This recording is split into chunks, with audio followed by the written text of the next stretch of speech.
Here we are to discuss about something very important, which has a lot of implications not on USA but instead the whole world. Especially partnering with the youth, we tend to empower, we aim to empower youth, and we go for a discussion as well. So, as Sandeep sir has briefed you about what happened on 6th January, I'll give a little short description of what actually to sum up all these things. So, what began as a protest on March 6th January, it soon escalated into violent riots with aggressive Trump supporters storming the House, the chambers, and the halls of Capitol complex in Washington, D.C. The police, although were present, were outnumbered and overwhelmed by the protesters. Some have described this event as an attempt, executive coup by Trump supporters to overthrow the certification of President-elect Joe Biden. Without the support of the military, the incident is also being seen as potential terrorist attack and a serious threat to our capital security with protesting vigilant groups climbing walls and creating havoc. Through various sessions as a part of this conclave, we aim to deliver deeper into the consequences of this catastrophic and regrettable incident. We wish to understand the global ramification of a non-peaceful transfer of administrative power in the United States of America. How does this breach of security affect the United States strategies relation with the rest of the world? The intent of this discussion is to provide a wider range of knowledge with regards to the issue and cater to providing concrete perspective for students not only to gain wholesome understanding but also to make an informed offering to the public consultation. We aim to have a conversation and bring about a positive message in the interest of democracy. As Mr. Sandeep emphasized and lastly quoted, हम भी बदल रहे हैं ज़माने के साथ. So let's talk about what would be the implication of this and what would be the effect on आने वाला ज़माना in this whole world. I would now like to introduce to our chair. So we have Mr. Ambassador Anil Wadhwa. He's a retired IFS officer, Executive Council member, GCTC, and former Secretary, the Ministry of External Affairs, Government of India. Now I would like to introduce the panelists. Firstly, starting with Mr. Kanwal Sibbal, retired IFS officer, Chairman, Advisory Board, GCTC. Then we have Ms. Meera Shankar, IFS retired officer, former Indian ambassador to USA. Then we have Mr. Andrew Kortunov, Director General, Russian International Affairs Council. Now we have Mr. Professor Madhav Das Nalabat, UNESCO Chair for Peace and Executive Council members in GCTC and Editorial Director, Sunday Garjan. We have Mr. Krishna Verma, former Special Secretary, Cabinet Secretariat, Government of India and Advisory Board to GCTC. Finally, we have Colonel Deepaki Pillai, retired research fellow at Manohar Parrikar Institute for Defense Studies and Analysis. I would like to hand over the floor to Mr. Anil Wadhwa for starting off with the discussion. Just a few things in mind that each around 7 to 8 minutes, and then it would be followed by a question and answer session in which the audience can either type their questions in or can directly ask once they are recognized. I hereby hold the floor to Mr. Anil Wadhwa. Thank you so much. Bharat, thank you very much for introducing the panelists for this session and what promises to be a very, very important discussion on the geostrategic implications of political polarization in the United States of America. And we've got obviously panelists who are very well versed with this issue and are authorities to speak on this issue. Polarization, of course, is a historically common feature in the American politics. But since the 1990s, we've seen that there's a sharp increase in this polarization. And today, in today's context, we see that citizens and scholars have become increasingly worried about what is happening in the country, not just in the country, but also abroad in other countries of the world. The world is taking notice of what is happening in the United States.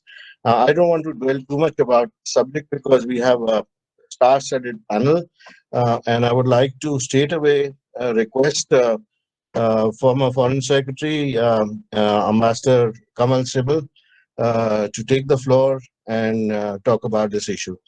You have the floor, sir. So Ambassador Kabir is joining in very shortly. We can start with Meera Okay, Shah. he is not with us. All right. So then I'd like to ask former Ambassador of India to the United States, Mrs. Meera Shankar, to take the floor first and enlighten us with her views.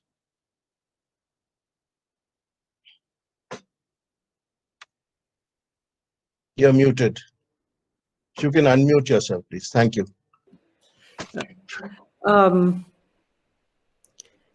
Thank you, Anil. I hope I'm clear now. Yes, thank you. We have witnessed extreme polarization in the United States in recent years, feeding off the anxieties about impending demographic change in the United States and who gets to control political and economic power in the US in the future. Concerns of those left behind by globalization who have seen job losses and downward pressure on salaries and growing inequalities, both economically and socially, with increasing social stratification. These have been further fanned by 5 years of President Trump, his refusal to accept the results of the presidential election, and the Republican Party's willingness to play along with the delusions of the US president.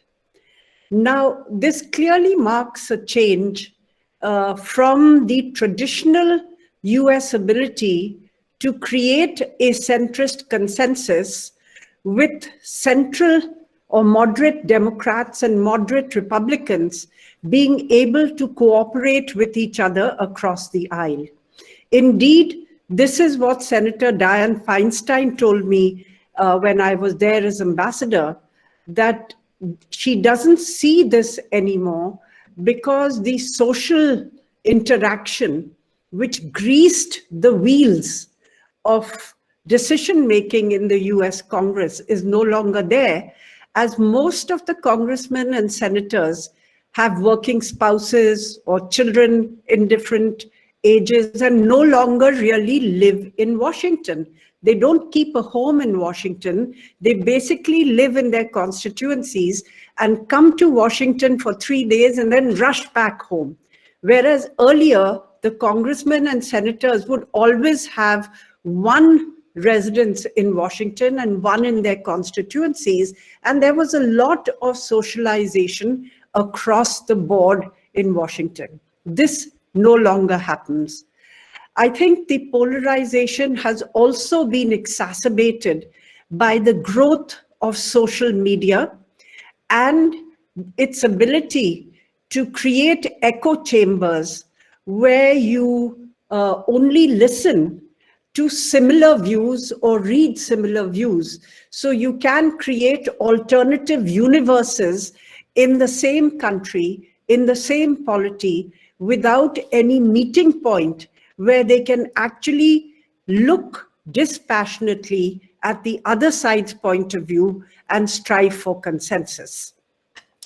Now, there would be profound consequences of this growing trend, not just for the United States, but globally.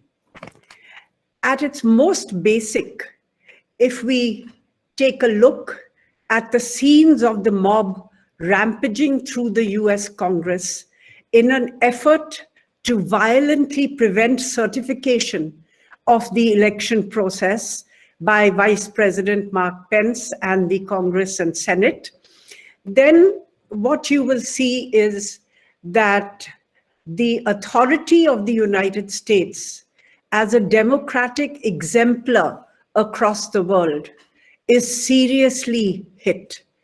And it will have to work very hard under Biden to restore its global leadership.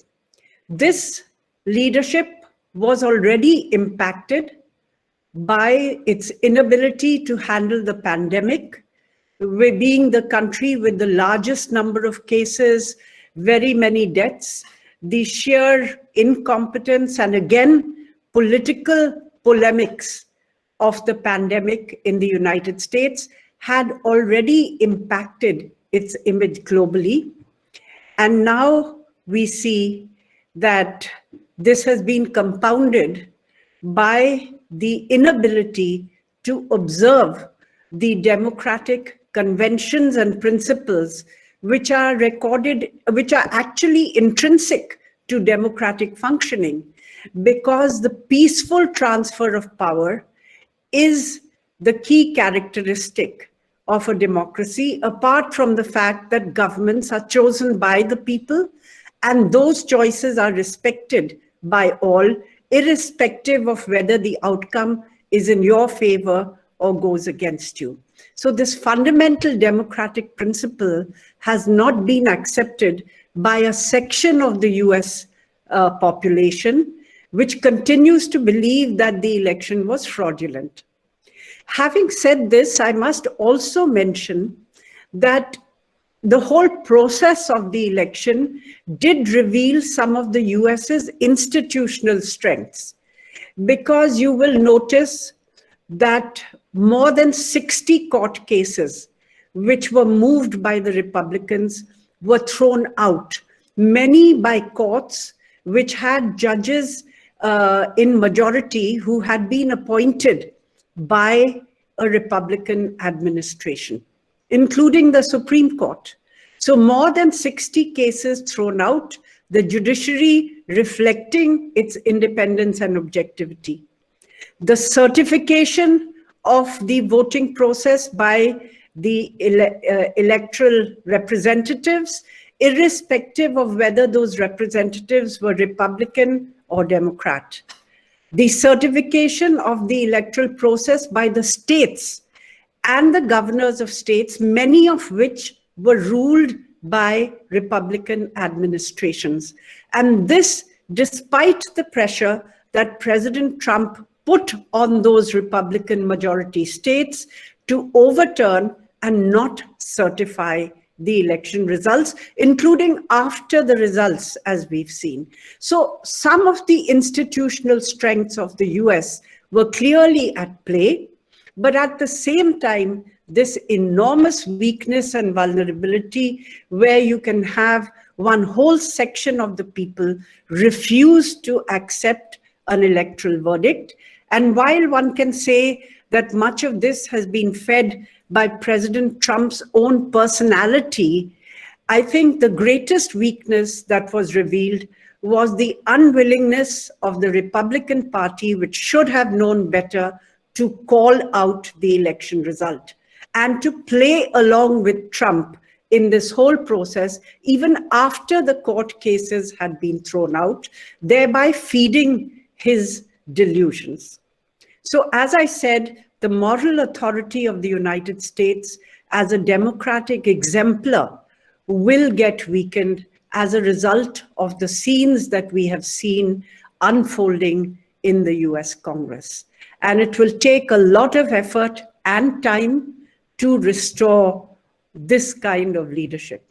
The second thing that this will lead to, and I hope it doesn't, is doubts about the attractiveness of democracy as a model for governing societies in this present day age, if it is going to lead to politics of such a competitive nature that the ability to find common ground and the ability to govern gets compromised. So it will provide comfort to autocratic societies, including, those who have been advocating that their model, which is of, authoritarianism and which emphasizes order above freedom, is the requirement of this modern day age. And I hope that this is not something which comes to pass, and that other democracies which have been showing signs of fragility across the world are able to take lessons from what happened in the United States and strengthen their democratic functioning so that the attractiveness of democracy as a role model for governance does not get eroded. It could also provide a fillip to radicalism across the world, especially as you see US authority to deal with their own problems get exacerbated. Then some radical tendencies, which have been more muted in recent times, particularly religious extremism or other forms of extremism, could get a fillip if the system of coping with this kind of extremism becomes less robust, or energies turn much more towards domestic challenges in the United States, which will consume a lot of time and become very much more complex for the new administration in the current environment. We are also likely to see a shift in the accretion of power in Asia, particularly by China. It has emerged more quickly than other countries from the pandemic. It's one of the few countries to have economic growth, to have restored economic growth, even though it's relatively low. Next year, it's expected to be more. And you are seeing that the footprint of China in Asia is increasing. Recently, you've had the conclusion of the RCEP agreement. China is also pursuing its Belt and Road Initiative across Asia, and it has the resources to do so. So you are likely to see the Chinese footprint in Asia increase as it sees that its key competitor in Asia, the United States, faces more domestic challenges, and also not just in the political and social realm, but also in the economic realm, because very high levels of debt have been incurred to manage the prolonged pandemic crisis, and getting that back into health will take time. In West Asia, you are likely to see some changes in the US relationship with Iran. President Biden has said that he is willing to go back to the nuclear agreement if Iran comes back into compliance with the agreement. Now, in response to US sanctions imposed by the Trump administration, Iran has actually transgressed its obligations under the nuclear agreement in a calibrated way. For instance, it is enriching uranium to 20%, which is far beyond the levels which were allowed under the agreement. So while President Rouhani has said that Iran is willing to come back into compliance with the agreement if the US abides by its obligations under the agreement, and the terms of the agreement remain the same. That is, the US doesn't seek to negotiate fresh concessions by Iran, then there is a chance that the agreement could come back into operation.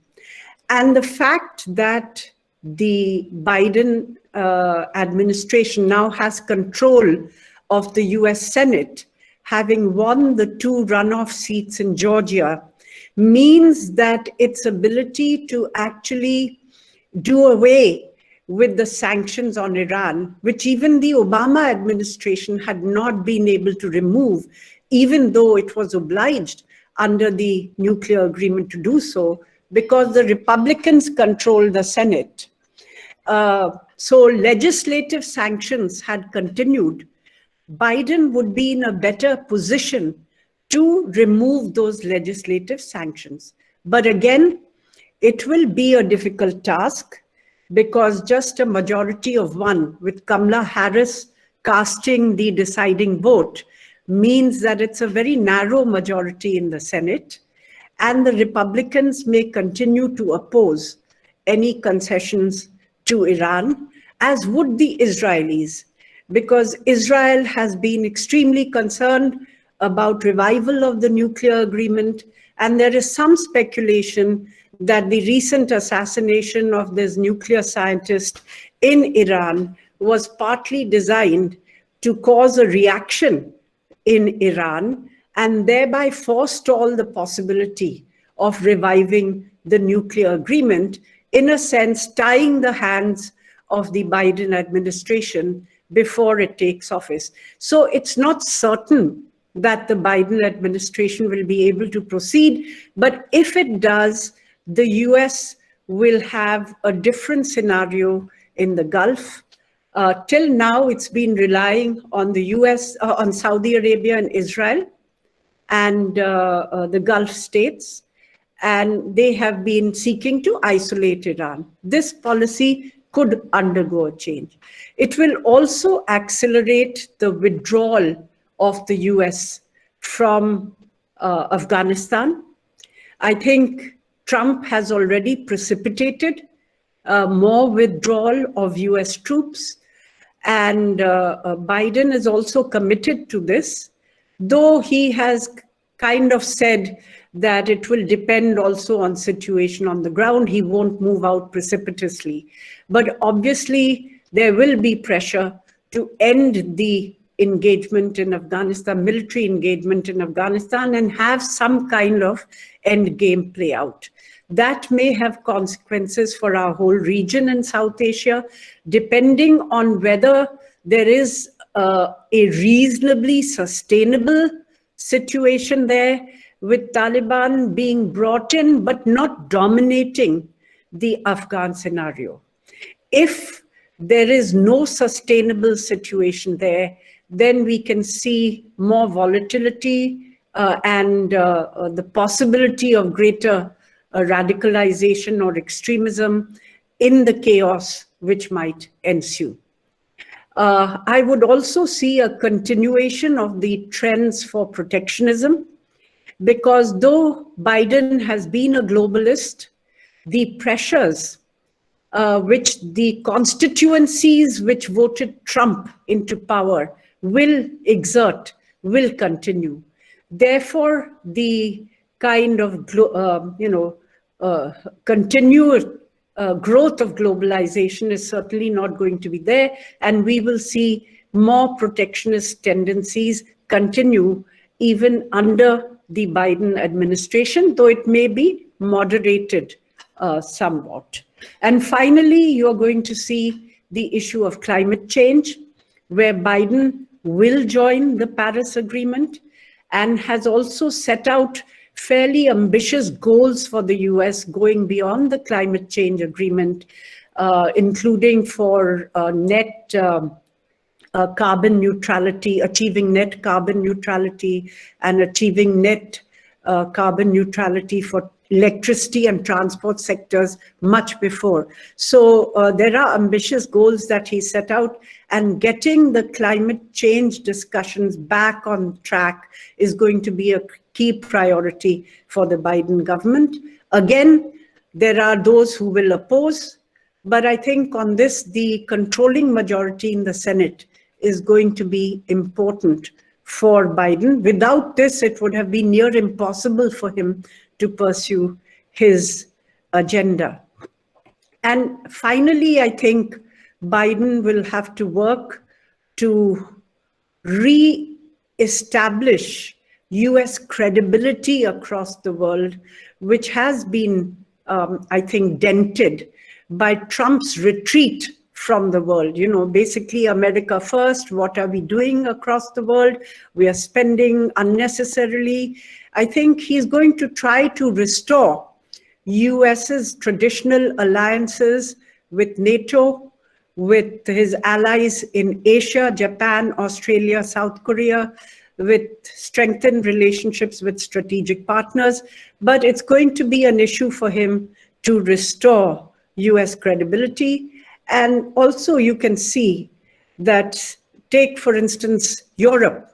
It has already signed a, in principle, investment agreement, not signed, it has concluded negotiations on an in principle investment agreement with China, showing that it is attaching greater priority to its economic revival than to the strategic relationship with the United States. Will Biden, who is talking of creating coalitions to rein in China, or not going it alone as Trump has done, will he be able to restore US leadership and get the rest of the world to follow?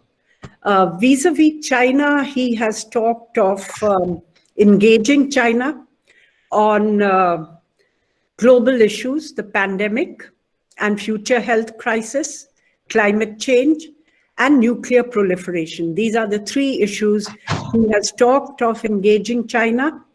But at the same time, he has talked of making sure that China plays by the rules and working along with partners and allies in this process, not going it alone.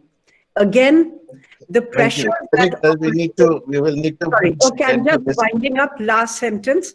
The pressures that operated will continue, and therefore Biden too will see the strategic competition with China sharpening and will have to deal with this challenge. Thank you.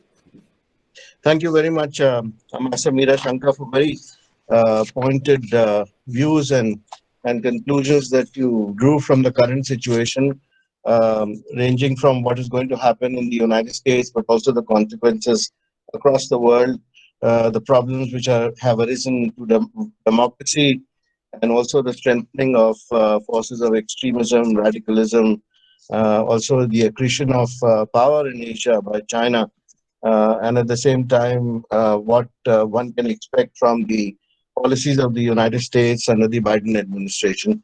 Thank you very much again. I wonder if Ambassador Kamal Sibal is with us at the moment.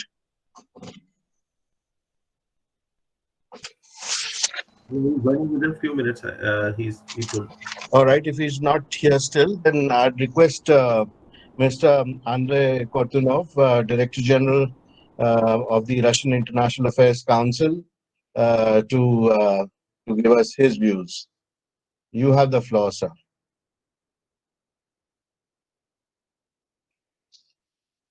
Please unmute yourself.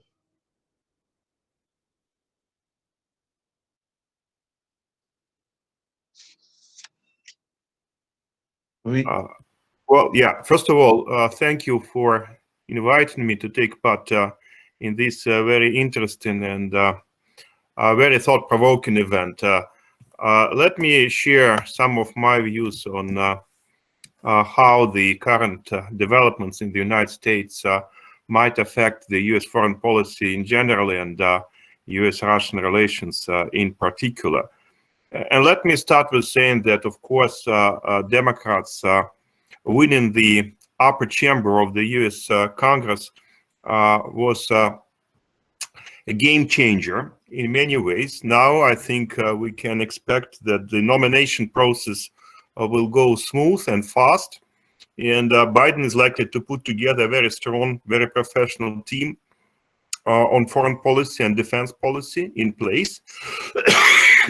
I think that credibility of American foreign policy institutions are likely to be restored, at least at some point, in some way. Second, definitely Biden will have much more autonomy on budgetary issues, and he can afford to ignore at least some of the criticism coming from neocons. I think that the net result will be that the defense budget is likely to experience moderate cuts. And of course, as it has already been mentioned before, the Biden administration will have more power to go for international agreements, though I think that in many cases it would still be very hard for Biden to generate a qualified majority which is needed to get international treaties through the US Senate. I think that that implies that he will probably rely primarily on executive orders rather than on legally binding, properly ratified international agreements. I think that the challenge to the Biden administration, and that will have impact primarily on domestic issues, but it will have also an impact on the US foreign policy, is likely to come from the Democratic Party itself. The progressive faction of the party definitely would like to seek revenge, and it would like to impose its agenda on the White House, including social, economic, and foreign policy issues.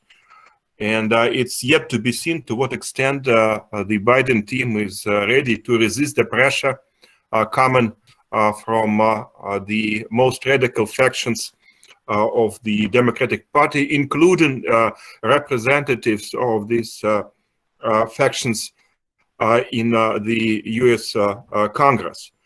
On the other hand, I think that Democrats are tempted to seek revenge and to marginalize, to ostracize, to destroy those who supported Donald Trump, to present them as traitors, as enemies of the Republic, as people who do not care about the US democracy and should not be represented, should not be listened to, should not be even heard.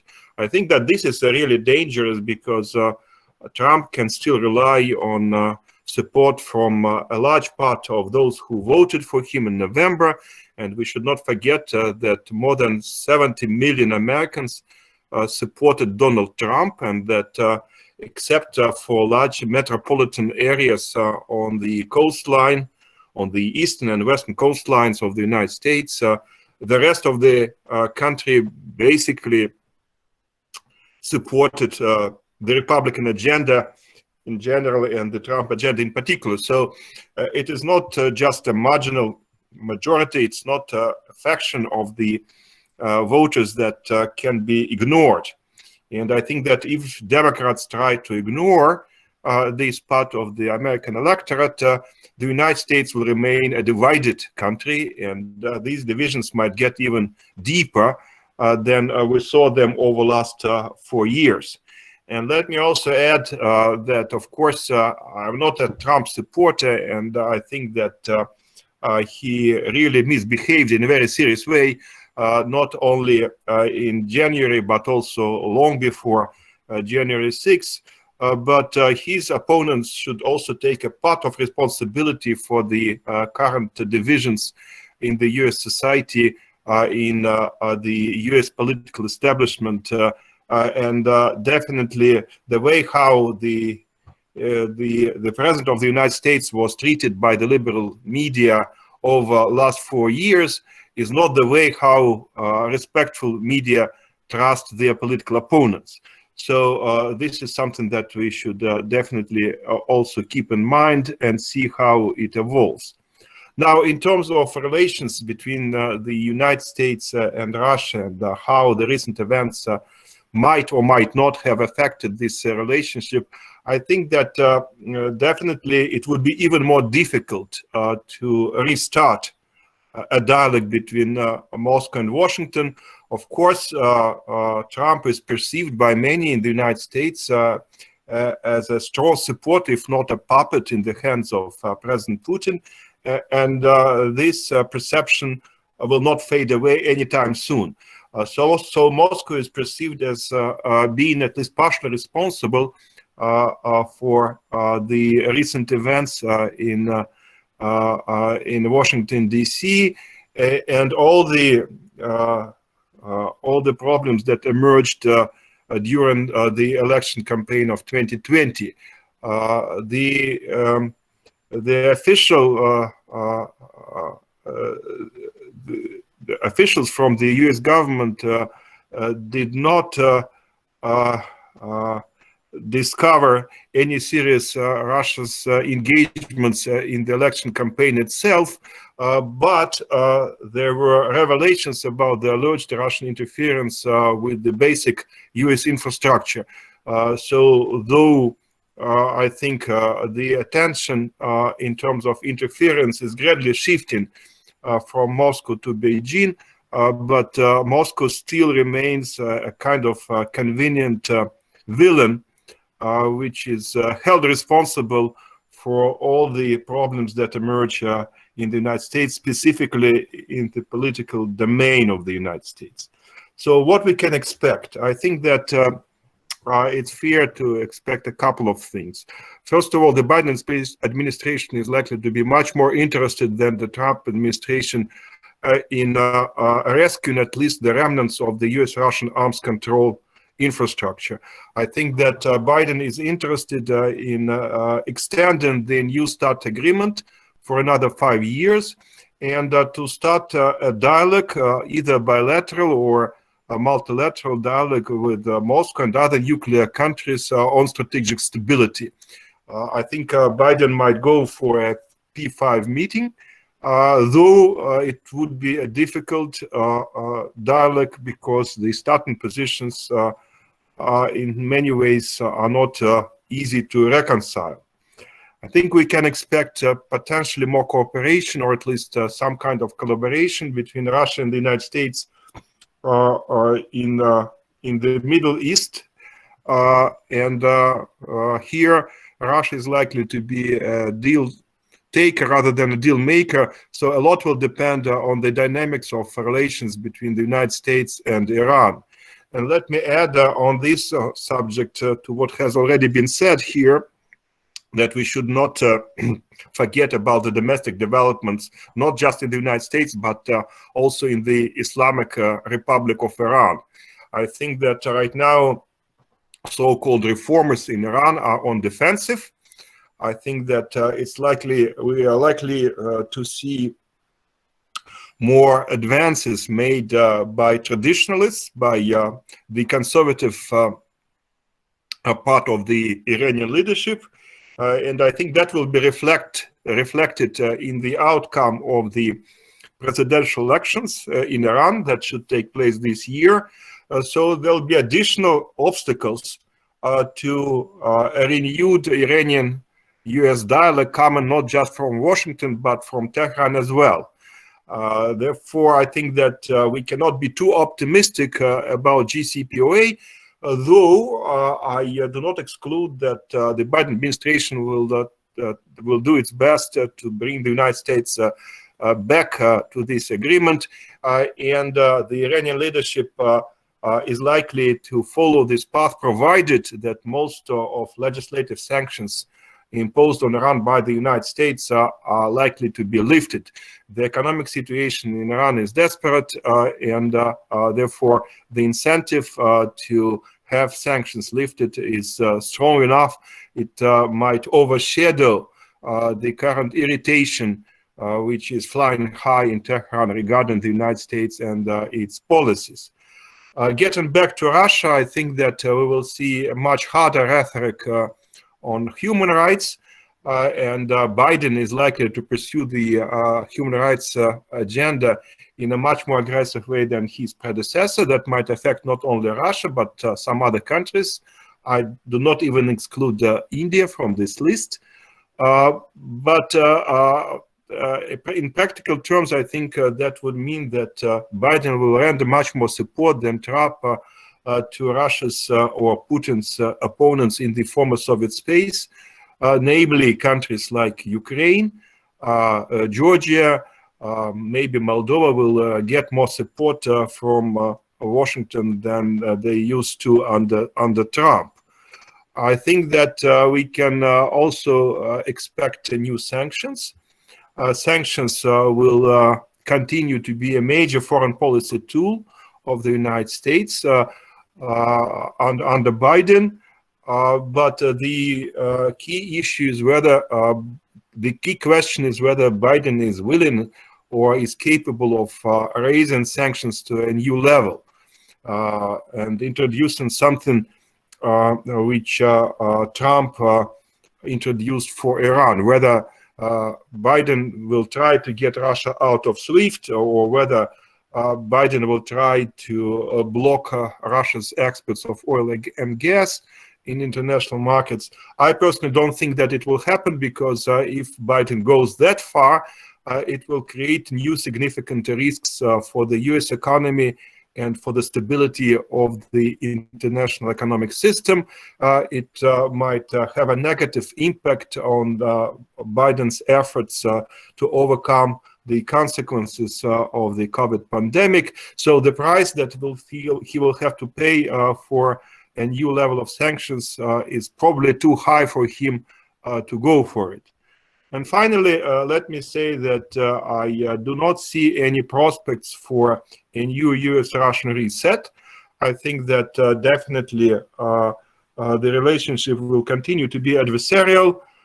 It will mean that Russia will move east, and the Russian-Chinese partnership is likely to get even stronger over years to come. Although, of course, some natural constraints of this partnership are more or less evident.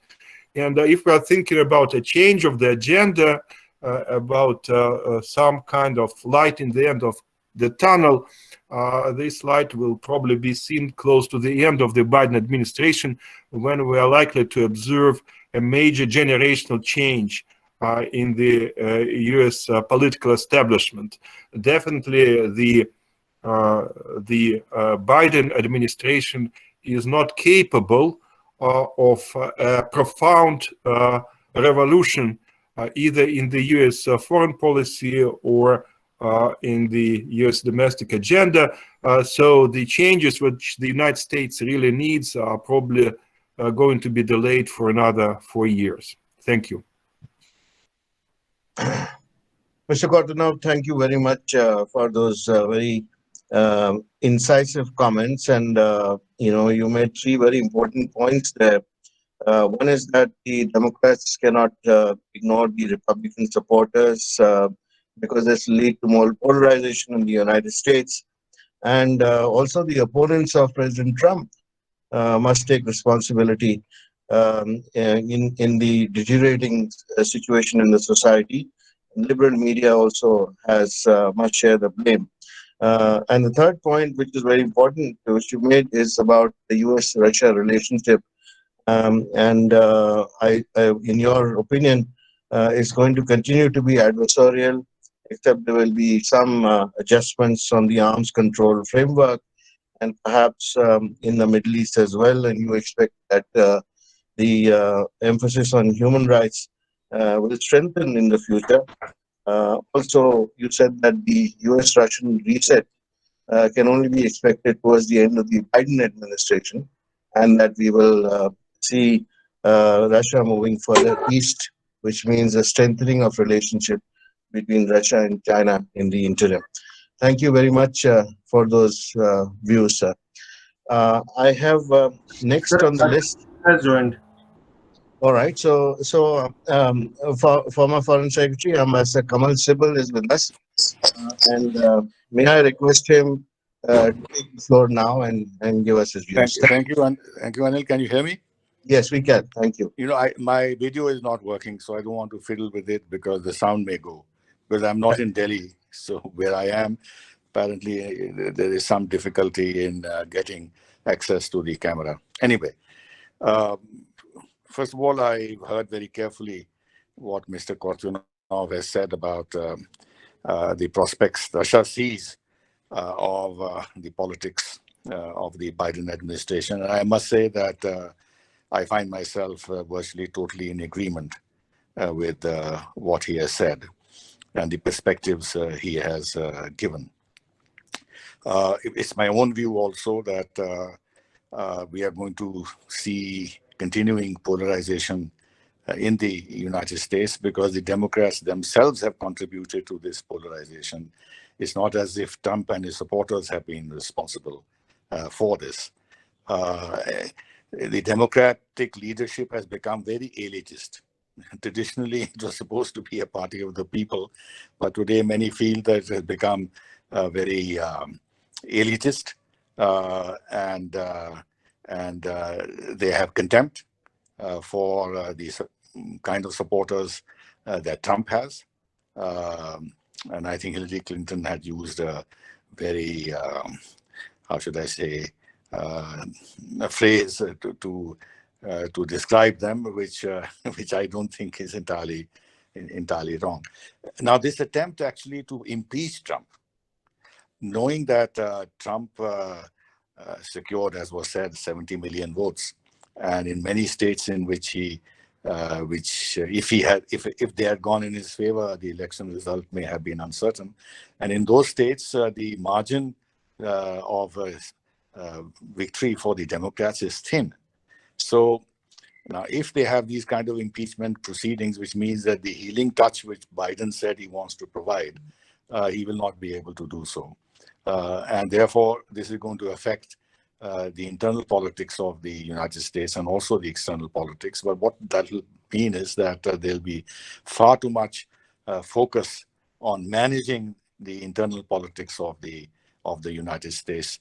Biden has this other problem, which is the Sandy, the extremist left wing of the Democrat Party, who will continue to push Biden towards a more leftist agenda, which he may not himself be inclined to do. But in order to manage the left wing, the Bernie Sanders types, he would have to make compromises. So a lot of time will be spent on managing the House of Representatives and of course the Senate, now that they have a majority there. There is a view that, in fact, now that they have the Senate also with them, actually this may increase pressures on the Biden administration from the left wing, because the left wing will now begin to believe that the Democrats have the capacity to pursue their agenda, which earlier could have been thwarted if the Senate had remained in the hands of the Republicans. That is one aspect. The other is with regard to China, which for India is probably, in terms of foreign policy perspectives, the most important thing, given the fact that from our point of view, we think that now there is a major change in Chinese policy towards India. They couldn't have violated all the past agreements beginning from 1993, which had been so assiduously constructed without forethought. And if they have violated and made those agreements non-functional, this means that the outlook for the future is not very bright in terms of managing India-China ties. And the fact that they have now massed 50,000 troops on the border for reasons which are not clear, but apparently they have wanted to unilaterally change the line of actual control in their favor, and perhaps were not expecting the kind of resistance that that India has put up. Now, the relations between U.S. and China under Trump deteriorated very rapidly, but there is a view that it was not really strategic in thinking. It was more related to the deficit and putting pressure on China to buy more from America, etc., etc. It was a tariff kind of a war, but there was no concerted, well thought out strategic planning behind how to deal with China. Now there's a view, which I'm inclined to believe, that under Biden, it will be a much more process-oriented, where all wings of the US government, all the institutions will come together and formulate thinking, long-term strategic thinking on how to deal with China, which means, therefore, that on some of the critical issues of technology, access to technology, the digital space, Chinese investments, students coming in and all that, I think it's likely that the Biden policies will actually become harder.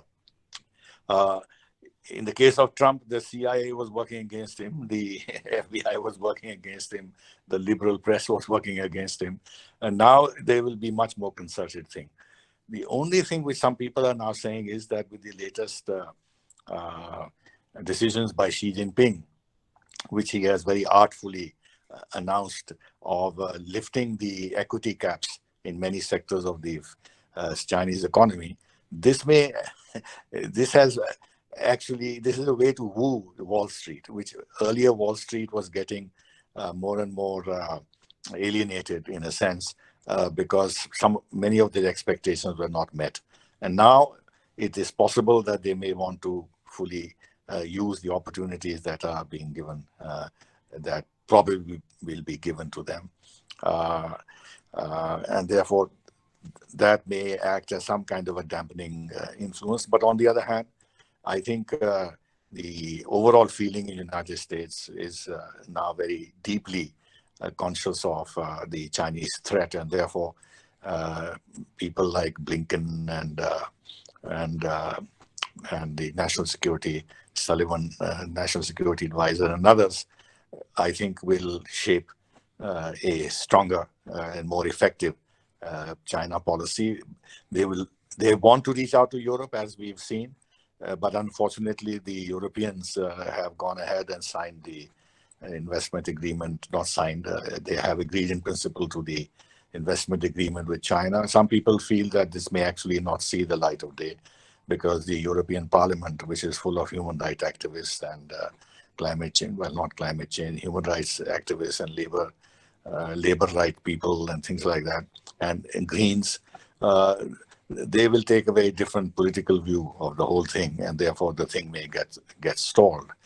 But in any case, the attempt by the United States to concert with Europe and have and develop a shared policy towards China, that has received a blow for the time being. But I think the Americans will persist. With regard to Russia, my understanding is that people like Sullivan and Blinken, they are very deeply anti-Russian. They hold the they hold the Russians responsible for the defeat of Hillary Clinton, and hence they lost 4 years of their career because they could have got the positions they have got now 4 years ago. So there is a personal antipathy in addition to, of course, the larger issue of perceived Russian interference in the US politics and this and that. Now, for us, both these things are a problem. From India's vantage point, it doesn't make any sense for the United States to have two adversaries, both Russia and China, and actually contribute to the strengthening of strategic ties between Russia and China, which plays in our disfavor. Actually, the Americans should do precisely what Nixon and Kissinger had done by wooing China in order to put pressure on Russia. Now they should begin to ease their ties, pressures on Russia, and begin to woo Russia so as to focus essentially on China. But in a weakened position that America is today, for them to have two major adversaries simply doesn't make sense. And for us, it's a bit of a problem because we don't want the deteriorating US-Russia ties to begin to impact on our ties with Russia. And to some extent, it has already happened. I think if Mr. Kortunov will allow me to say that, I found Foreign Minister Lavrov's recent statement when the Chinese are sitting on our border with 50,000 troops, not blaming China, but blaming the United States for this, and saying that the United States is roping India into playing anti-Chinese games. This is not true at all. This was seen as some kind of a diplomatic cover to the Chinese aggression against India. And then, of course, there is this defense ties with Russia. India is determined to preserve its independence with regard to its defense ties with India. I get the impression from some analysis on the American side that Biden may not actually interfere too much in India-Russia defense ties. And even on the S-400, it is very unlikely that he would choose to employ sanctions on India. Largely because the Biden administration will realize that strengthening India militarily and in other ways, from whichever source India gets weaponry, whether it's from Russia or Israel or France, actually builds up India against China. And if you're going to have an Indo-Pacific policy, there is no way that India can be ignored. There is no other country in Asia which can independently stand up to China. And India, with all its handicaps today, has shown its determination to do so. And therefore, it won't make any sense not to strengthen India, so that China does not use the hegemony in Asia as a springboard to global hegemony, which is their ultimate aim. With regard to Iran, and I'll stop here because I don't want to take too much time. While Biden did say that he would like to see how he can come back into the JCPOA, and if you recall that the French had taken the initiative at one time to deter Trump from walking out of this agreement, to say that we can start a fresh dialogue with Iran, where we can bring into the equation their regional policy as well as their missile development policies, which Iran has been consistently refusing.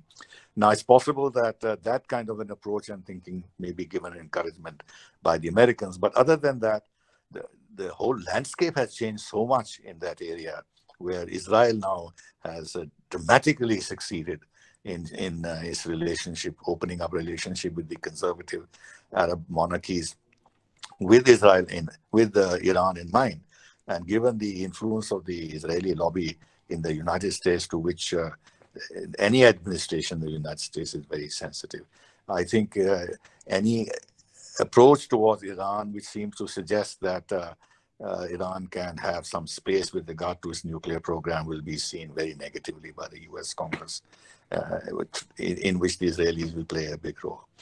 So I stop here. There are many other things one can say, but let me just conclude by one thing, which is important, which is that I don't foresee any significant change in the trajectory of India-US ties under Biden, because all said and done, India is not a problem issue for the Americans. Yes, there are some issues of trade and this and that, but they are long-standing issues. It's nothing new.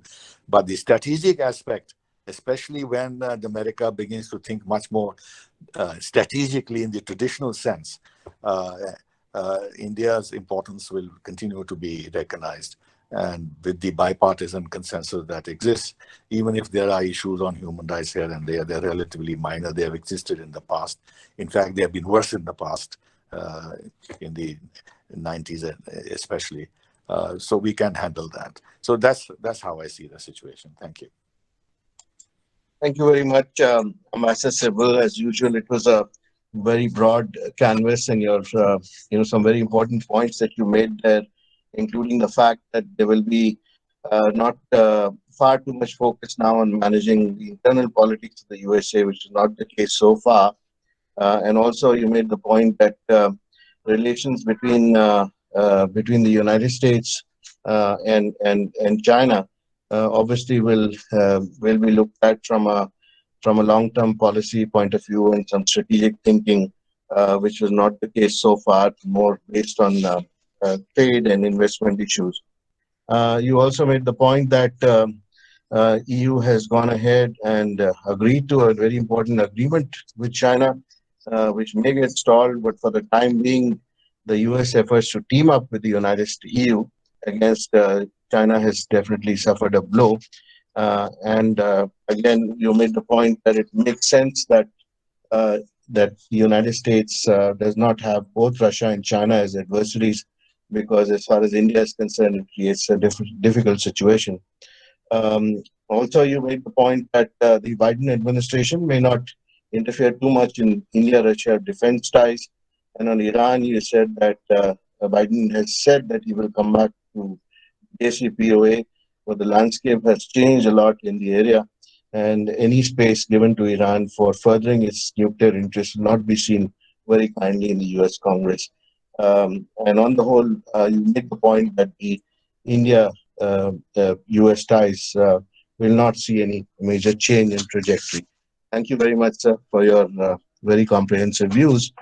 I'd like to now turn to Professor Madhav Das Nalapat, if he's here with us. You have the floor, sir.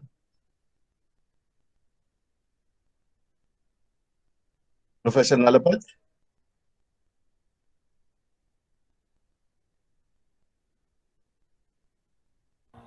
I guess he is not here. We can. Okay, so we can go on to Mr. Krishan Verma, former Special Secretary in the Cabinet Secretariat, to give us his views. You have the floor, Krishan. Thank you so much, Anil. Thank you so much, GCTC, for inviting me to this very, very important seminar. Absolute pleasure and a privilege to be amongst some very distinguished speakers. An excellent sort of brain trust, which is looking into a very, very important subject as America transforms into a new phase of relationship and its global play around the world. Really, it's very difficult to start with what has been left out in the three speakers previous to me. I think they've actually covered the gamut of polarization in the US and this impact in society, the deep divides it has brought into religion, in ethnicity, and a whole host of factors which also transcend these things into the economic spheres. And also I think it's been very well and very lucidly and very eloquently covered the geostrategic implications that flow out of the polarization of society in the United States. So I'm not going to go back into those points and repeat them, but let me try and see whether I could perhaps complement some of those points which have been made, rather than really looking at supplementing, because I think it was very comprehensive. The way I look at it is that the polarization is very much evident, but this polarization is quite balanced at this point of time. You have 70 million voters who actually went for Trump, and it's only a thin margin which divides the seat of power in the US today. And this 70 million people are not going to go away from this, because I think they are really eyeing a one-term presidency of the Democrats at this point of time, and they're going to make a run for it in 2024. So there is going to be a lot of give and take with the two parties. And I see that US would now begin to look a little more internally. There's going to be a lot of effort to see, first of all, how do they tackle the pandemic, the crisis which it has created in the country, and that's what's led to the polarization in many ways in terms of at least the Black Lives Matter, etc. But also, they need to look at the economy and see how that economy, which was actually working phenomenally well till the early part of the year, suddenly took a dive because of the COVID pandemic, and is now in quite a lot of strain and stress. So they need to look inwards and see how they could restart this. And in the global context, in the context of the trade war which was unleashed with the Chinese, what kind of shape does it take? How do they make and rebuild not only efficient global supply chains, but also reliable global supply chains? How do they shift the dynamics? How do they shift the narrative and try and see how they can realign the architecture of US relationship across the world? I see a lot of emphasis on issues related to health. I see a lot of issues related to digitization. I think there's a run for e-commerce. There's going to be a much bigger play for the IT sector. The US monopolies are doing very well, but there's a huge and burgeoning challenge by the Chinese which is coming along. How do they manage that? How do they manage technological cooperation and keeping the theft of technology out of the US hands into other countries, which then become rivals? They've seen it. Biden is very well aware. I think the NSA, as well as the new Secretary of State, are very well aware of this thing, and so therefore there's going to be some tightening in that area. So there was some thoughts which were put out in terms of more protectionism, more inward looking, I think these are all realities in my mind. These are likely to happen. The US is definitely going to be guarding their security in a much more visible manner, but perhaps not in such an obtrusive manner as Trump went down. There's going to be a continuance of the policy overall, whether it's domestic or whether it is external. But the way it is going to be exercised is definitely going to undergo a change. There's going to be a little more of suaveness. There's going to be a little more of nuance. There's going to be a little more of interaction with people and less of an autocratic way of looking at things. But by and large, it's going to move in the direction that it has taken in the last at least 3 years, if not the last 4. Coming to the international sphere, because we're talking about geostrategic implications of what is happening in the US. I agree with what has been said in the past by the previous speakers, that the US is definitely, I think, the most important priority for them would be China, and rightly so. And perhaps that works to our advantage to a large extent. But I don't see them, apart from the strengthening of the defense relationship with India, which will continue on an upward trajectory. I think they're going to be more solid. They're going to be more, I don't think transactional, but definitely much more helpful, cooperative in support. I think the institutions will need to take over, and maybe the Democrats in that sense of the word, and Biden especially, and I happened to be present in Washington when we were doing the civil nuclear agreement. I know the role he played during that time. So there is an understanding of India's strategic place and the leverage it can give to the US in at least looking at or furthering the democratic values and interests that the US and India commonly pursue in the region, and especially in Asia. So I see a continuance of that. I see a strengthening of the defense relationship. I think we would possibly see a shift from personalized initiatives coming into a more institutionally based exchanges between the two countries. And I think that's very important for us. And I think this will also transcend the entire the canvas of relationship in the Asia-Pacific region and the Indo-Pacific region, however you may call it. I can see a little change in the thinking that they have on the Trans-Pacific Partnership. I think that's going to be revived. You will probably have them coming in. India will have to take a call as to what they want to do after having opted out of the RCEP at this point of time. Would they like to get in? Would they like to get integrated into the economies of this part of the world and deal with the issues that confront the decision of joining these, which perhaps are needed if you really want to reform and then leapfrog and find your own position and potential in this world.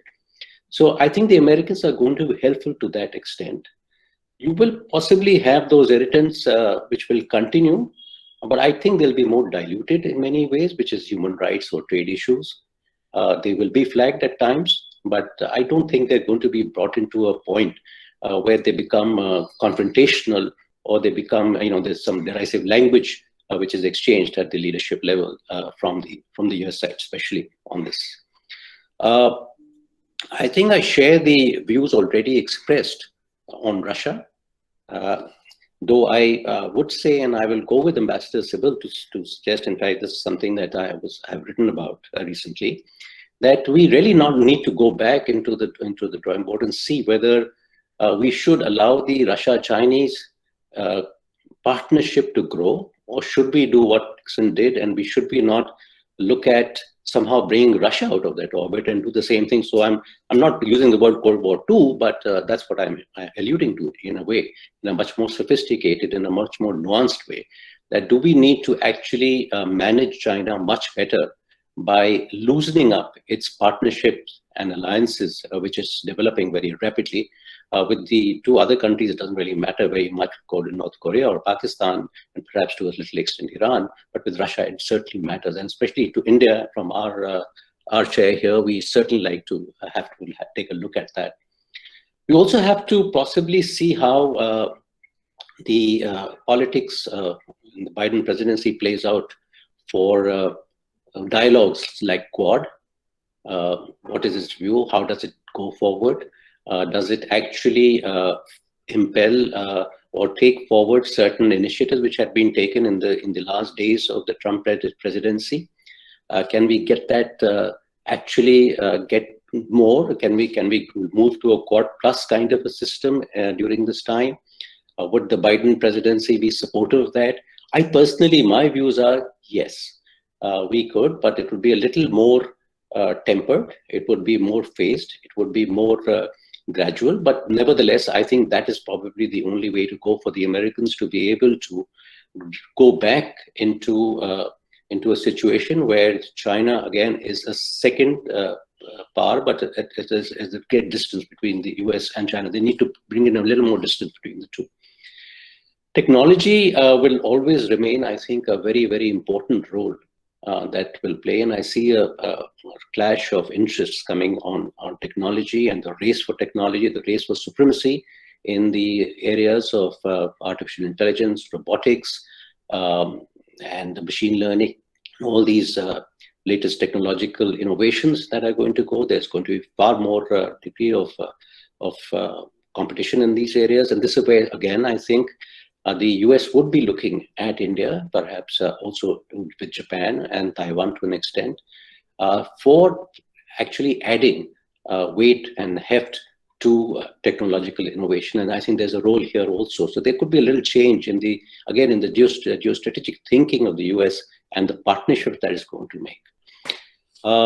We can't leave out the Europeans and the EU in this, although, as mentioned earlier, the EU has signaled its willingness to look at an investment treaty with the Chinese, but it's not been signed. And I think they're not going to be much of a hurry to do that.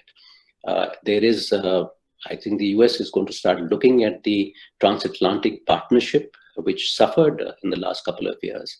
And they would go back into strengthening that relationship. And I think herein lies the little thesis that I'm trying to develop, that if the US starts looking closely at the transatlantic relationship and strengthens that relationship, and on the other hand, the Quad also begins to pick up, and the Indo-Pacific area again gets the same kind of salience and importance that we saw in the last 8 to 10 months, we, I think, are developing a new structure, an architecture where the US would be in the lead with the other countries, democracies mainly, and perhaps Vietnam being a non-democratic country, but democracies government, but at the same time, one which has aligned itself very closely with the democratic regimes, could possibly be the future architecture of security and geopolitics in the region and in the world.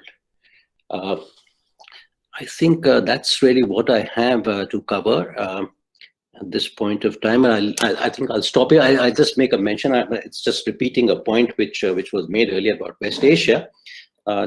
Just because I didn't want to leave out a region, I would say definitely I share the views that have been projected on Iran and Israel. I think the Israelis have taken a great lead in trying to bring out some stability in West Asia by forging new alliances and new relationships over there. And this was definitely, I think, at the behest of the US, and with Kushner playing a very leading role in trying to bring about a new structure and new architecture again in West Asia. I think the US is definitely going to look at the Iran nuclear agreement. Hopefully, they can somehow stop. I don't know. It looks like the Iranians have gone a little too far in their pursuit of enrichment, looking at 20% enrichment, which takes them quite far into the development of a nuclear weapon to start with, if I could say that, but definitely much more than civilian nuclear energy use. So how the Americans will manage that? Would it be sanctions or some other persuasive ways that they could bring it a little more stability in that region, is something that we have to see. Afghanistan is also being mentioned. I see them going away from Afghanistan, but I think it's got to be a committee of nations which are directly interested in that region to try and see how we could prolong the US, if not the presence, but a deep interest in making and bringing about stability in the region by somehow neutralizing or somehow persuading countries in the region which are actually out there to disrupt stability in Afghanistan to bring in a semblance of peace in that region. So let me stop here, and I'll be taking up questions later. Thank you. Thank you very much, Christian. Some very important points that you made there. First of all, that the 70 million people who voted for Trump are not going to go away. So that's a very important factor in the United States. And of course, the United States will have to look very closely, pay attention to how they shift the global value chains and pay attention to the health of the economy. And you particularly mentioned health and also e-commerce and technological cooperation, in which the United States will see a tightening in that area in order to make sure that there is no stealth of technology in the future. And you also mentioned that protectionism is likely in the United States, and that this will be done in a more visible manner in order to guard its own security. On geostrategic implications, also you touched upon a number of issues, very important ones.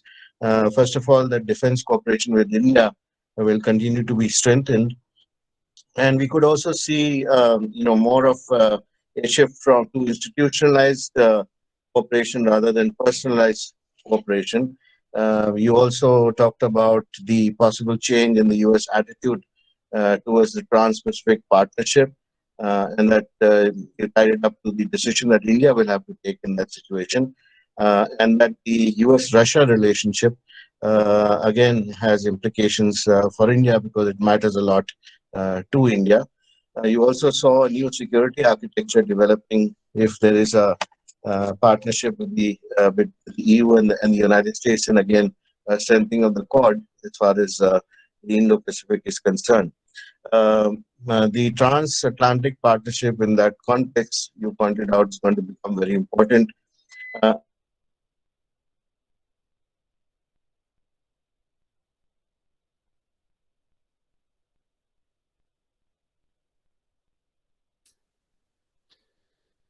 I guess there is a power cut. I would now request Professor Nalapat to kindly start with his.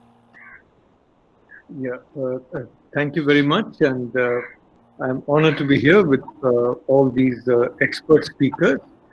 If I'm not mistaken, we are talking in terms of the events of January 6th, and and leading on to that, the impact on the incoming administration, and the possible impact of this, of the incoming administration on India-US relations.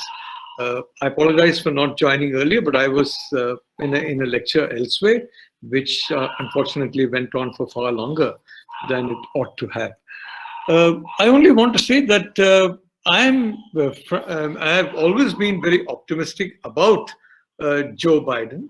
And when I say always, I mean from around the time he was emerging as the favorite candidate of the Democrats to take on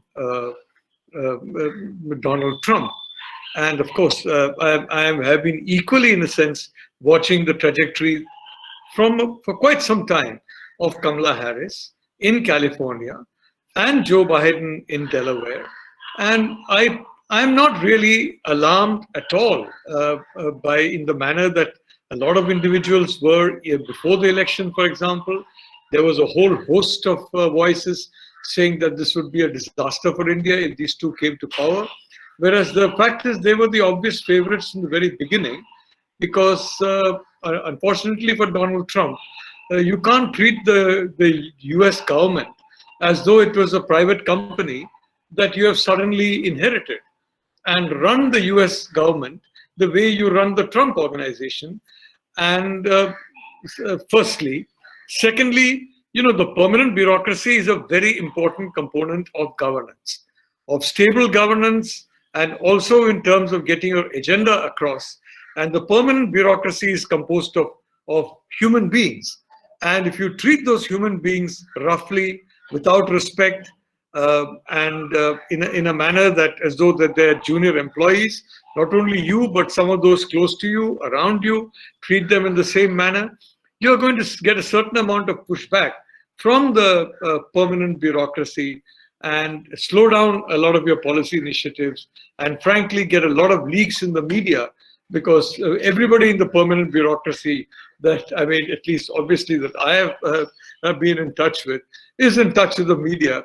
And I'm not sure there are too many exceptions in Washington, because the media is very much a part of the governance mechanism and the policy formulation mechanism in the United States, in a way in which it is not yet in India, where the silos are much more clearly defined.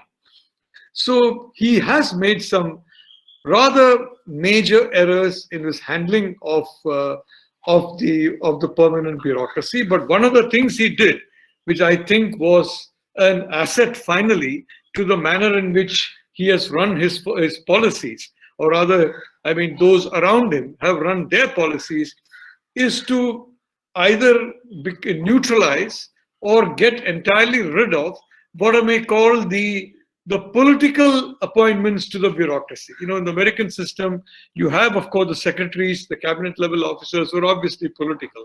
And then you have the assistant secretaries, you have the undersecretaries, and you even have sometimes a deputy assistant secretary, XYZ, etc., etc. And some of these are also appointed by the incoming administration. Now, if you appoint individuals with certain, in the sense of those of a particular point of view, well, that's fine for promoting an agenda.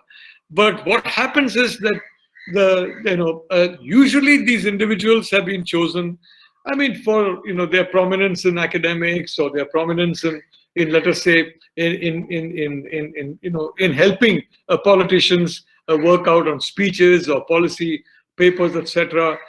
And very often, when you are in academics, for example, well, you form some very, very strong views on policy. I mean, it's really not a great revelation that several of us have formed some pretty strong views on policy, and when you're suddenly pitchforked into a leading role in the policy formulation of the United States administration, as several of them are now going to be. And I'd like to say I'm very pleased with some of the picks he has made at the level of the the deputy and undersecretary level, the picks that he's considering. L.I. Ratner, for example, and various others. I think they are very clear-eyed about China. They're very clear-eyed about various other things, and they're very clear-eyed about India. So, I mean, don't just look at the President of the United States. The President of the United States has very limited power. I mean, you have Ambassador Shankar here, who is a far bigger authority in the United States than I am.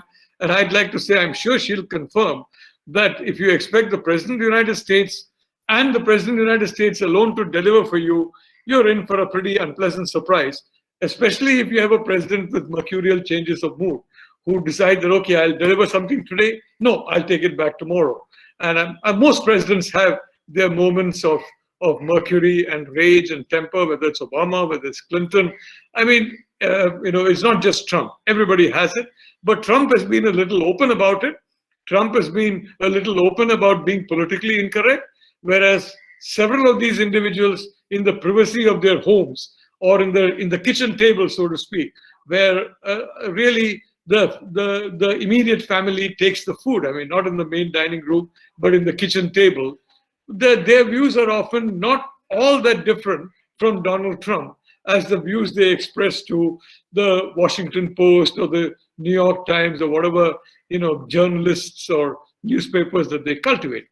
Well, this particular level of the bureaucracy was either not replaced, or frankly replaced by individuals with no real views of their own, except views that were what they were asked to do. And in the beginning, you'll notice Trump put in generals, and he put in business people, CEOs, etc. And both generals as well as CEOs are used to giving orders, and they're also used to chains of command. So you get a chain of command from the top, and then you're used to that, and then you try and follow that chain of command, and if you can't follow it, well, you quit, as several of them have done with great honor. I mean, General McMaster, for example, General Mattis, various others have done that with honor, and I mean, some of them have done that very recently also, after we saw here. But what I want to say is that Mr. Biden has been a player in Washington for a very, very, very long time. And Mr. Biden, therefore, I mean, a lot of his picks are going to be individuals who have been around a long time, expressing their views for quite some time, and who will have, if I may say so, very definitive views on several subjects. So, I mean, these views are going to be important. So my point is very simple. I mean, I remember long back, I think it was the mid 90s, I mean, on a visit to Washington, I mean, I think Mrs. Nirupma Rao, an outstanding officer, did me the favor of coming to several of the meetings that were arranged. And I mean, I quickly got the impression that nobody in Washington is interested in India at all, except in trying to ensure that India's nuclear program is gone and India's, the Kashmir is handed over, I mean, to some kind of some conditionality which is unacceptable. But in the states, it's different. You have governors, you have senators visiting the states. It's easier to meet a senator at that point in time in the states than it is, or to meet an influential governor who can pick up the phone and call the president or the vice president at a moment's notice, than it is to spend too much time in Washington and try and cultivate a tier which at that point in time didn't regard India as a priority at all. It's changed now. It's changed very, very much now. And India is very much a priority. So I don't think that particular complaint will be there by any of our ambassadors, the present, the previous ambassador, who again did an extremely outstanding job. I don't think that's going to happen.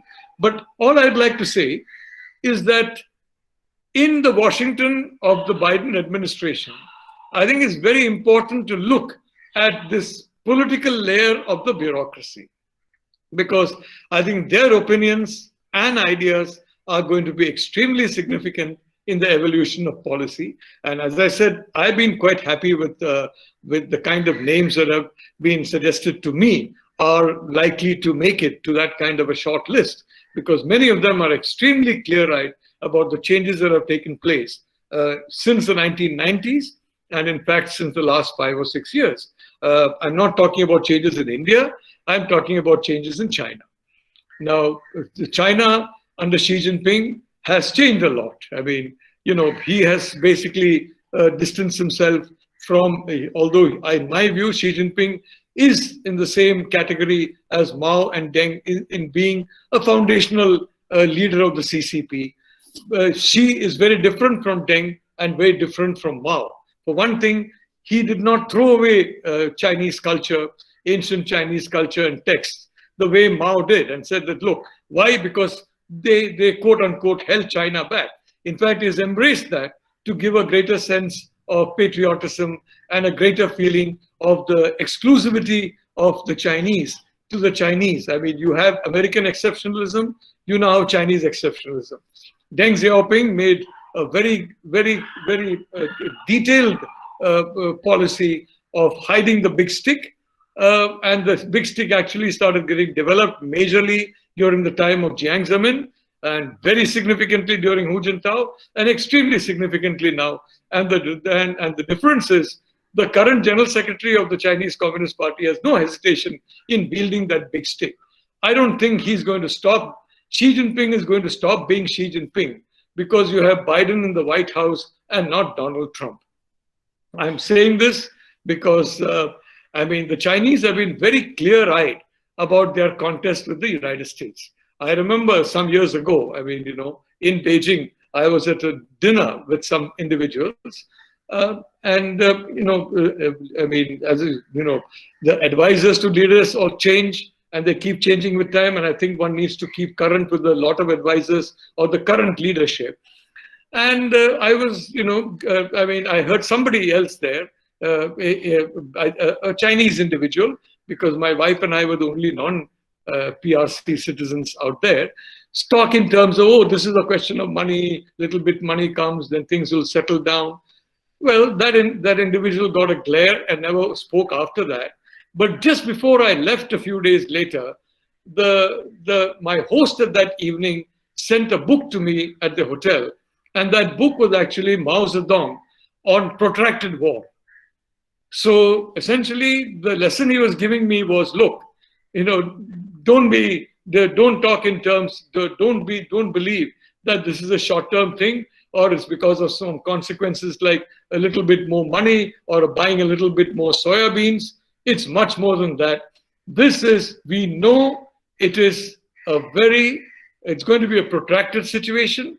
And when I read that book, there were two kinds of people whom Mao said should be ignored. And I'd like to, encourage people, younger people in this audience, to read his books, especially on military strategy. They're pretty useful.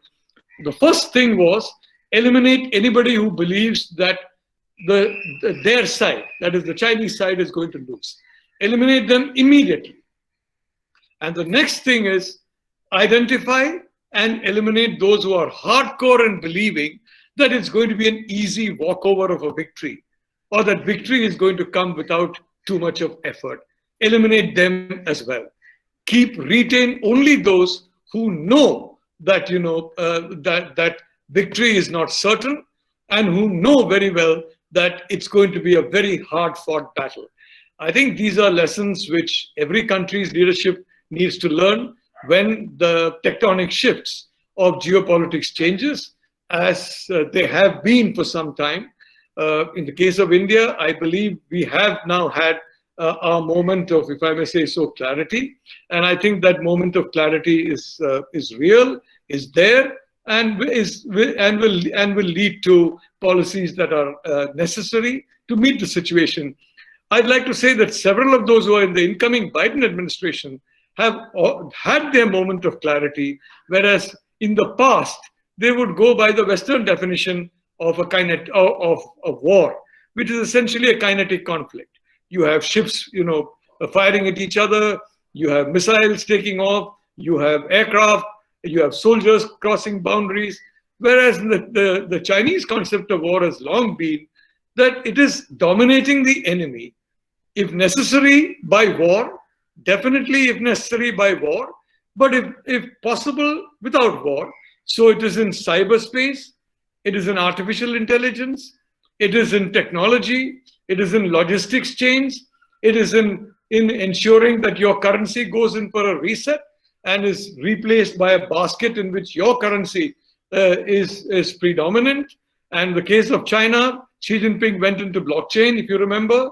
Xi Jinping has gone into digital currency. He's gone into a lot of measures which indicate that, I'm not saying that he's working for a reset of the US dollar, but certainly in my view is expecting it.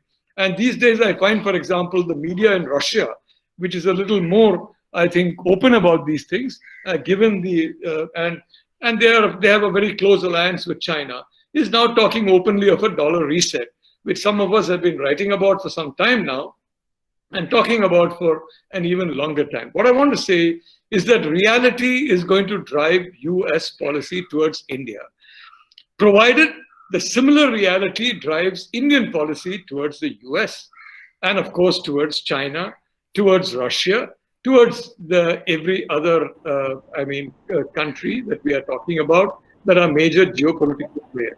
There is a natural fit between the United States and India in terms of security parameters. There is a natural fit, for example, in production of weapon systems in India. There is a natural fit in the US getting Taiwan. And for the last 4 years of the DPP, 5 years, I'm sorry, the DPP has consciously worked to make the Taiwan an indispensable part of the US defense and security supply chain. And today recognition for that has come officially by the National Security Advisor of the United States saying that, look, Taiwan is part of the first island chain. Its defense is our defense. A similar sentiment has been expressed by Japan. In my personal view, India shares with Japan and the United States a similar interest, although I don't think that we are going to express it in quite so forthright a manner as the Americans, or even in the manner of the Japanese. So what I'd like to say is that Xi Jinping is not going to change his behavior. There's no question about that.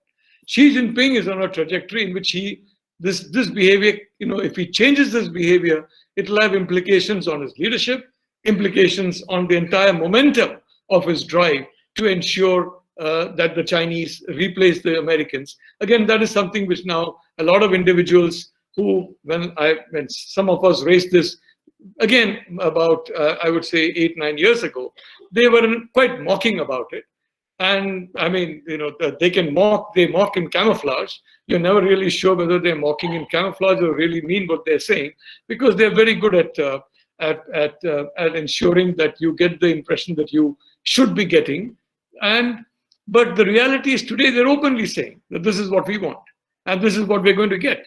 And sorry, buddy, you're not going to be able to stop it. Well, there's an essential partnership in stopping it at the periphery of the Indo-Pacific is the partnership with India and the United States. It's absolutely essential for India and for the United States. And in my view, a lot of people in the US have got it. A lot of people in India have got it. And given that, I'd like to end, I don't want to take more time because you have some brilliant minds here and there'll be a lot of questions for them. I'd like to say that I'm very optimistic about the future. But again, the caveat is we have to be very realistic about our present. Thank you very much. Thank you, Professor. I would now request Colonel DBK Pillai to kindly. Colonel DBK Pillai, over to you.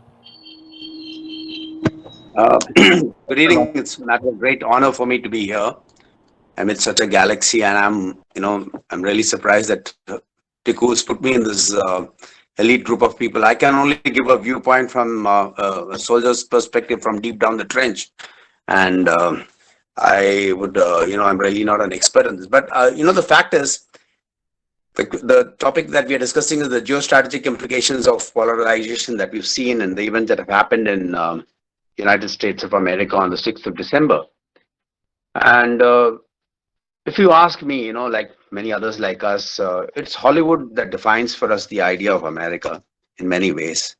And there was a brilliant movie called The Bridge of Spies, in which it's a Steven Spielberg movie, and like all Steven Spielberg movies, it's very brilliant, in which Tom Hanks plays Jim Donovan, a lawyer entrusted with the task of pro bono defense of a spy, Rudolph Abel, who was there. It's during the Cold War, it's the Soviet Union, and there's a lot of anger against him for what it was.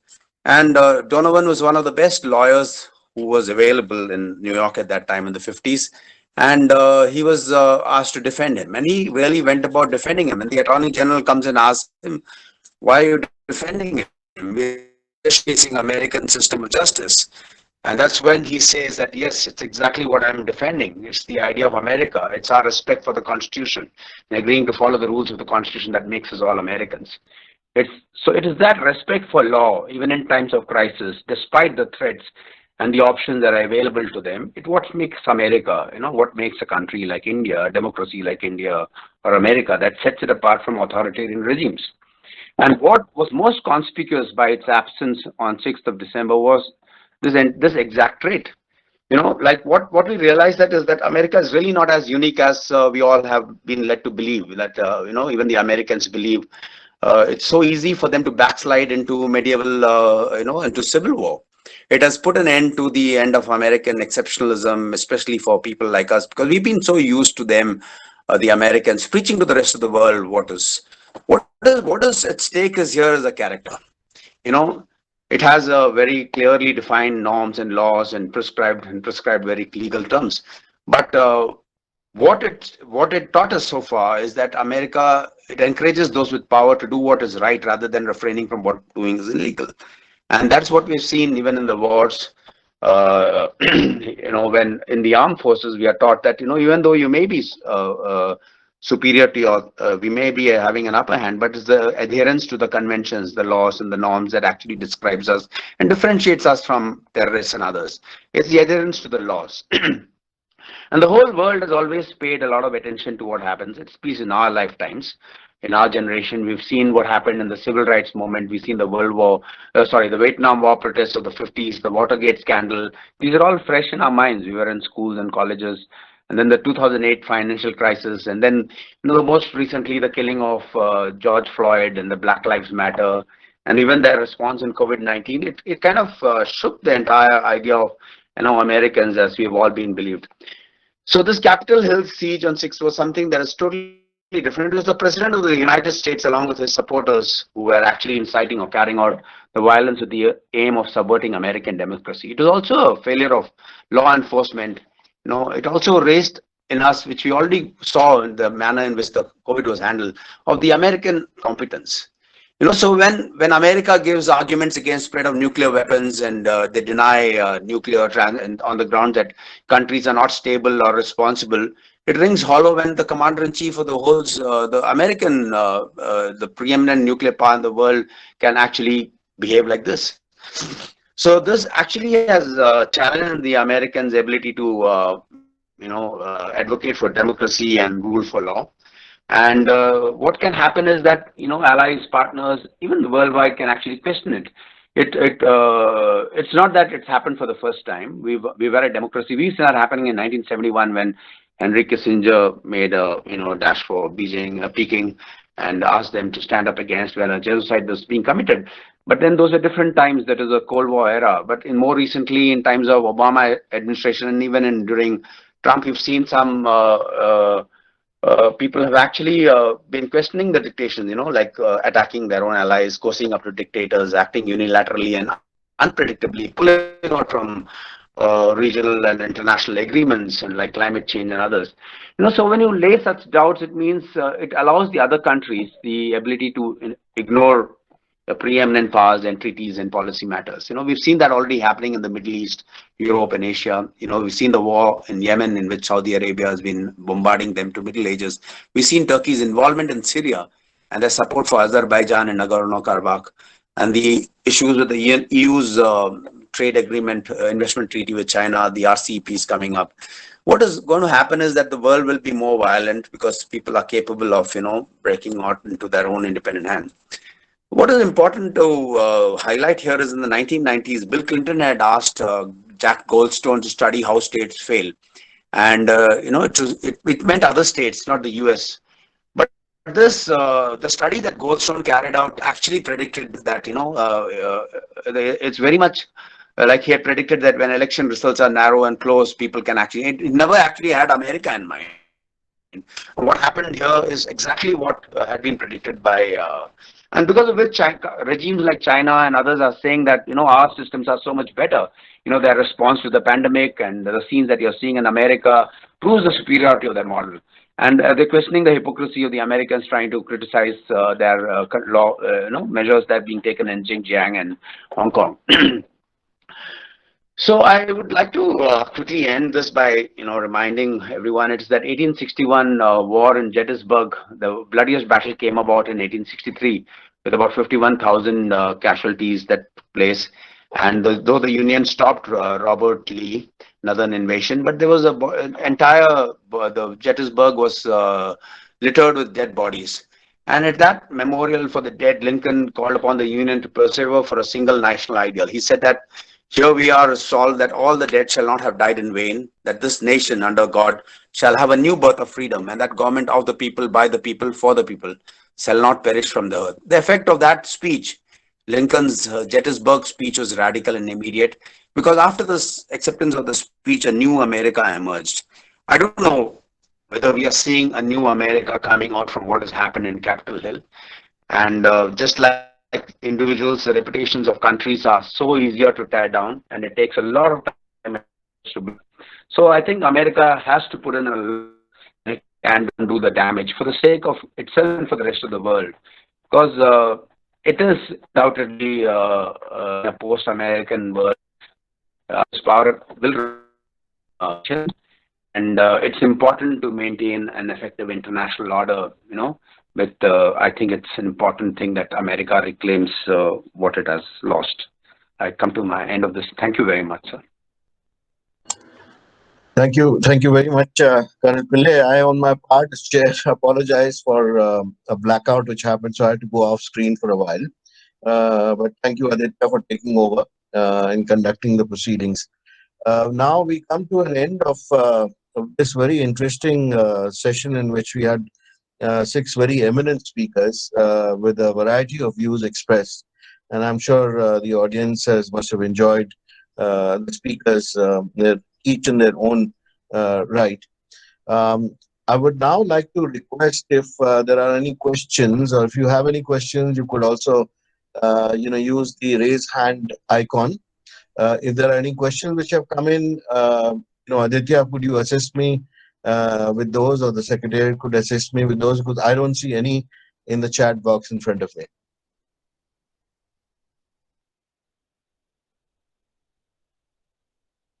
Bharat? Yes, thank you so much, sir. Thank you so much, panelists, for giving such a brief insight and comprehensive outlook of the whole situation, covering from all the geopolitical strategies and the implication around the globe. So I'm sure that the audience must have enjoyed it, and there must be so much popping up questions. So can you please type in your questions, or either raise your hand so that we can recognize you and kindly facilitate you for the answers. Just a second, sir. So one question is, I see Biden having to make a lot of decisions on the ground that they must contradict Trump always. How do you think that would turn out to be in the long run?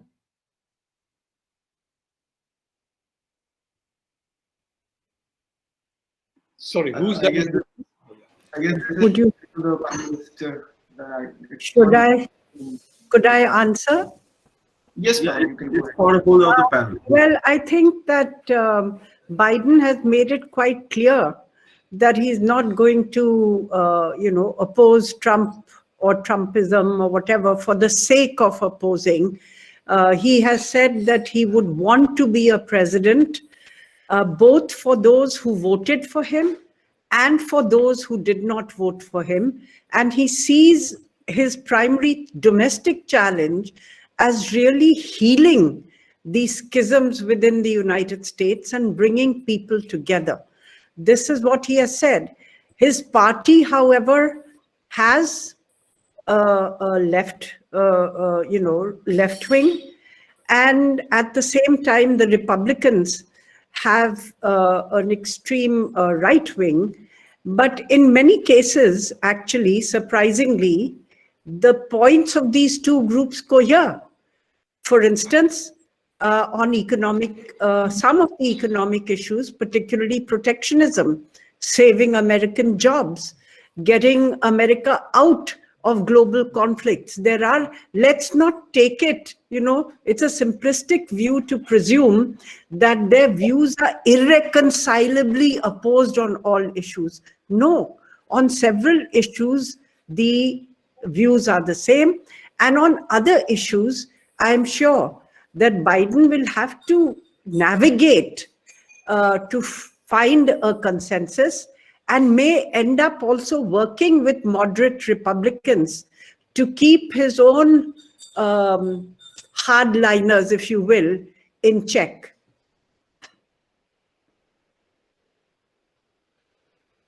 Thank you. I think we have a few raised hands, but before I go on to those raised hands, I see a question from Shreya Shukla. Do you think this marks the end of US hegemony as we've known it? And another question from Harjeet Sandhu. Will you call it a case of domestic terrorism or not? Who would like to take that on?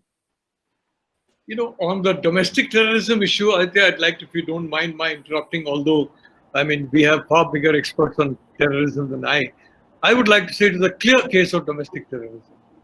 In fact, I've been long in favor, I've written about it, I've spoken about it, that those who have killed individuals because they were alleged to have, eaten beef or had beef in their refrigerators or whatever, they should be treated as terrorists, because this kind of thing is also definitely domestic terrorism. So I do believe that this internal and external boundary, that you're a terrorist if you belong to a particular religion, or you're a terrorist if you have a particular passport, or you don't have a particular passport. Well, frankly, this is very much a case of domestic terrorism. The point is, what are the roots of it? It's very easy to say it's all because of Donald Trump, but there has been a conscious effort from the time Barack Obama became the first African American president to create a hateful narrative, uh, based on a kind of a nostalgia for the days of the Confederacy, and that began during Barack Obama's years. And unfortunately, Donald Trump decided that it was good to ride the wave rather than fight it. And now finally he's been swallowed by that wave. But yes, it is very definitely a case of domestic terrorism. Yeah, Thank you very much. Yes. Sorry, Anil, I would agree. And I think the US itself is treating it as an insurrection. And they are going after those who engaged in acts of violence in the Congress. And if you've seen news reports, actually, they're getting enormous support from the US public when they are doing so, and from donors who are cutting off donations now to many of the senators or congressmen who voted against certification of the election results. So I think it's a kind of a, what would you call it, a decisive moment for the US.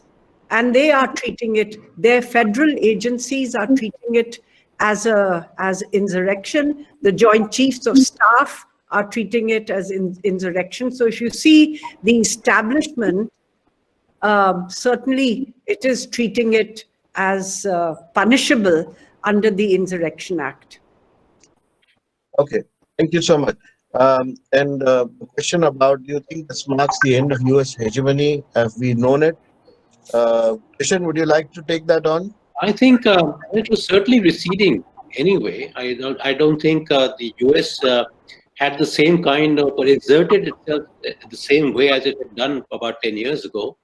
There has been some sort of a change because of the polarization that has come in the global order.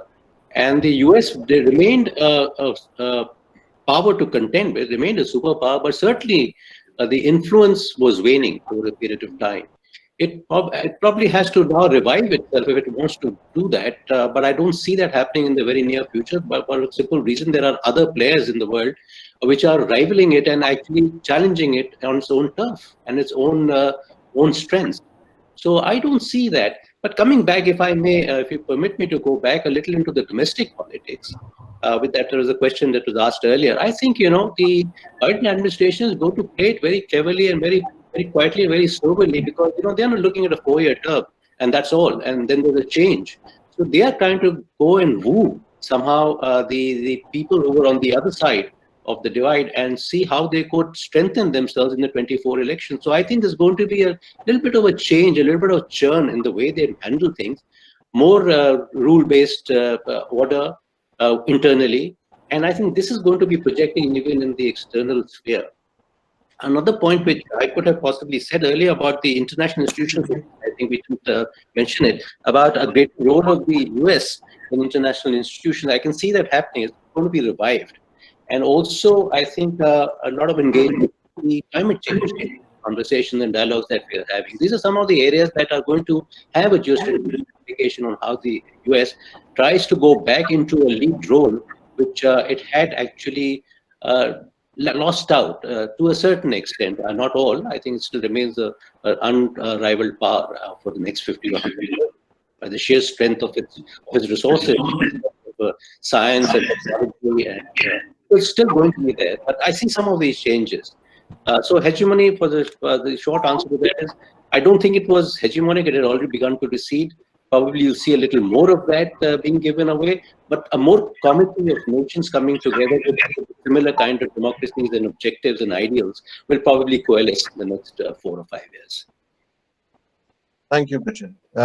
So we have 2 raised hands. I'd like to ask Kashish first to unmute and ask the question. Good evening to all esteemed panelists, sir. Am I audible? Yes, you are. Just others to kindly mute their mics. Thank you.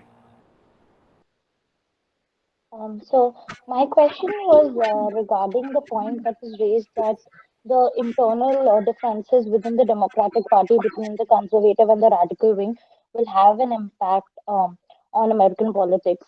So my question was Alexandria Ocasio-Cortez, she's been effectively using social media, and it was unprecedented. She got on a popular streaming platform and played a multiplayer game with very famous personalities among young people to encourage people to vote. I just wanted to ask if her effective use of social media, she's been really using it to garner popularity and has garnered popularity among the young generation, will that have a positive impact or a negative impact? Because I remember as soon as the election results were announced, there was reports of a rift and phone calls between the conservative and the um, conservative and the radical wing, where the conservative wing of Democratic Party were blaming them for not having a blue wave as that had been predicted. So I just wanted to know if her effective utilization of social media will have a negative or a positive impact. Well, Chair, can we take first of all the questions, then we can maybe discuss. That would be better. Sure.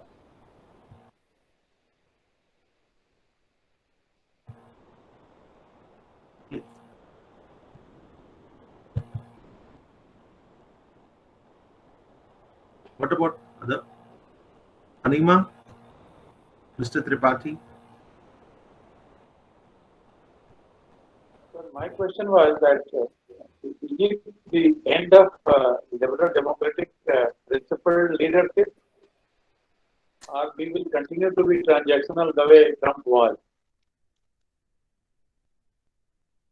The theory behind this politics is waning, and transactional leadership is taking over. Do you agree? If yes, then why?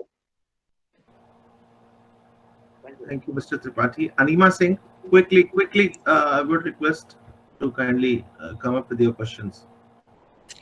Good evening, dignitaries. My question is there a likelihood that the scandal inflamed by Mr. Donald Trump will be parried by successful impeachment against him to set a precedent?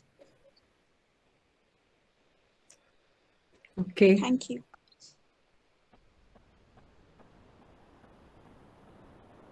Kurapati? And last one. Good evening, everyone. My question for the board members is: having very less population in contrast to India, does the US need any change in the electoral college system in electing the president? Because in contrast to India, the role of president in maintaining the governance is very much different between the US and India, and also having many advantages in technology wise and being advanced technology wise. Only if there was a very fair election and exposure between the government and the public would be great. This kind of misconceptions might not have happened. So does the US need any change in the electoral college system?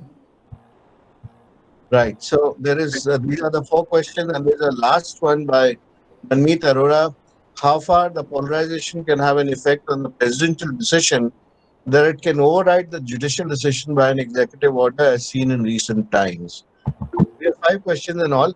May I first ask Andrei Kortunov if he would like to take any of those questions, and then Colonel Pillai, if you would like to take on another one.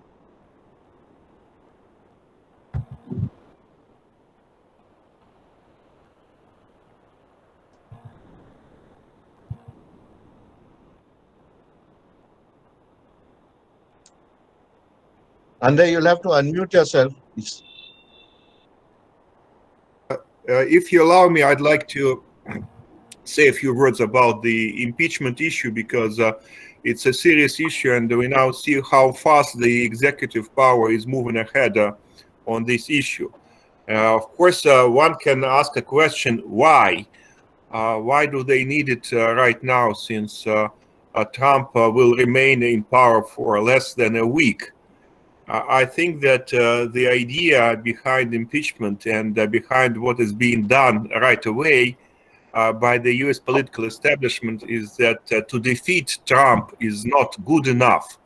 It's important to destroy him completely and to erase him from the political scene, because Trump, even defeated, still constitutes a very serious existential challenge to the political establishment, not only to Democrats, but to a part of Republicans. And as a person who does have his core supporters, he might really become, if not a new candidate, then at least a kingmaker in the Republican Party. And given the fact that next 4 years will be a very bumpy road for Democrats, it's not impossible to see a resurrection of populism, right-wing populism in the United States by 2024 or even by 2022. And we might see another Trump get into the White House.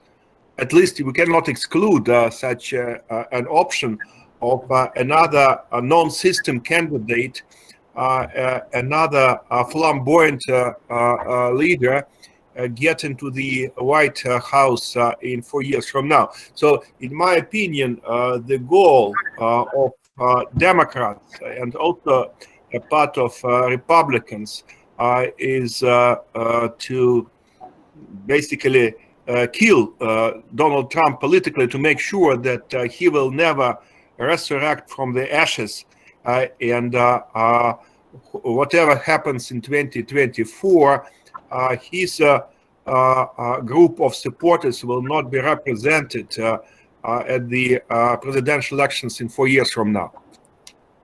Thank you. I just want to add a few lines to what Dr. Kortunov was saying, to say that, Donald Trump essentially is a megaphone for a lot of the views that have been sloshing around the United States for quite some time in significant elements of society.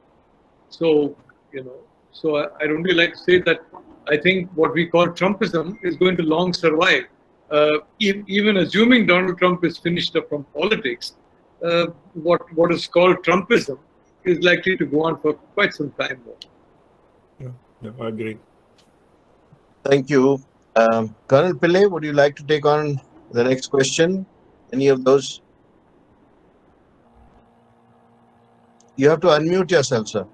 I lost the question, but there was one question about whether the violence that we see, ends the idea of America. And but the fact is, the difference between democracies like America and ours is that we have a very non-violent process to sort out our differences. It doesn't really resort to, even though violence does erupt occasionally, there are ideological, there are racial, there are many differences in our societies, in democratic societies.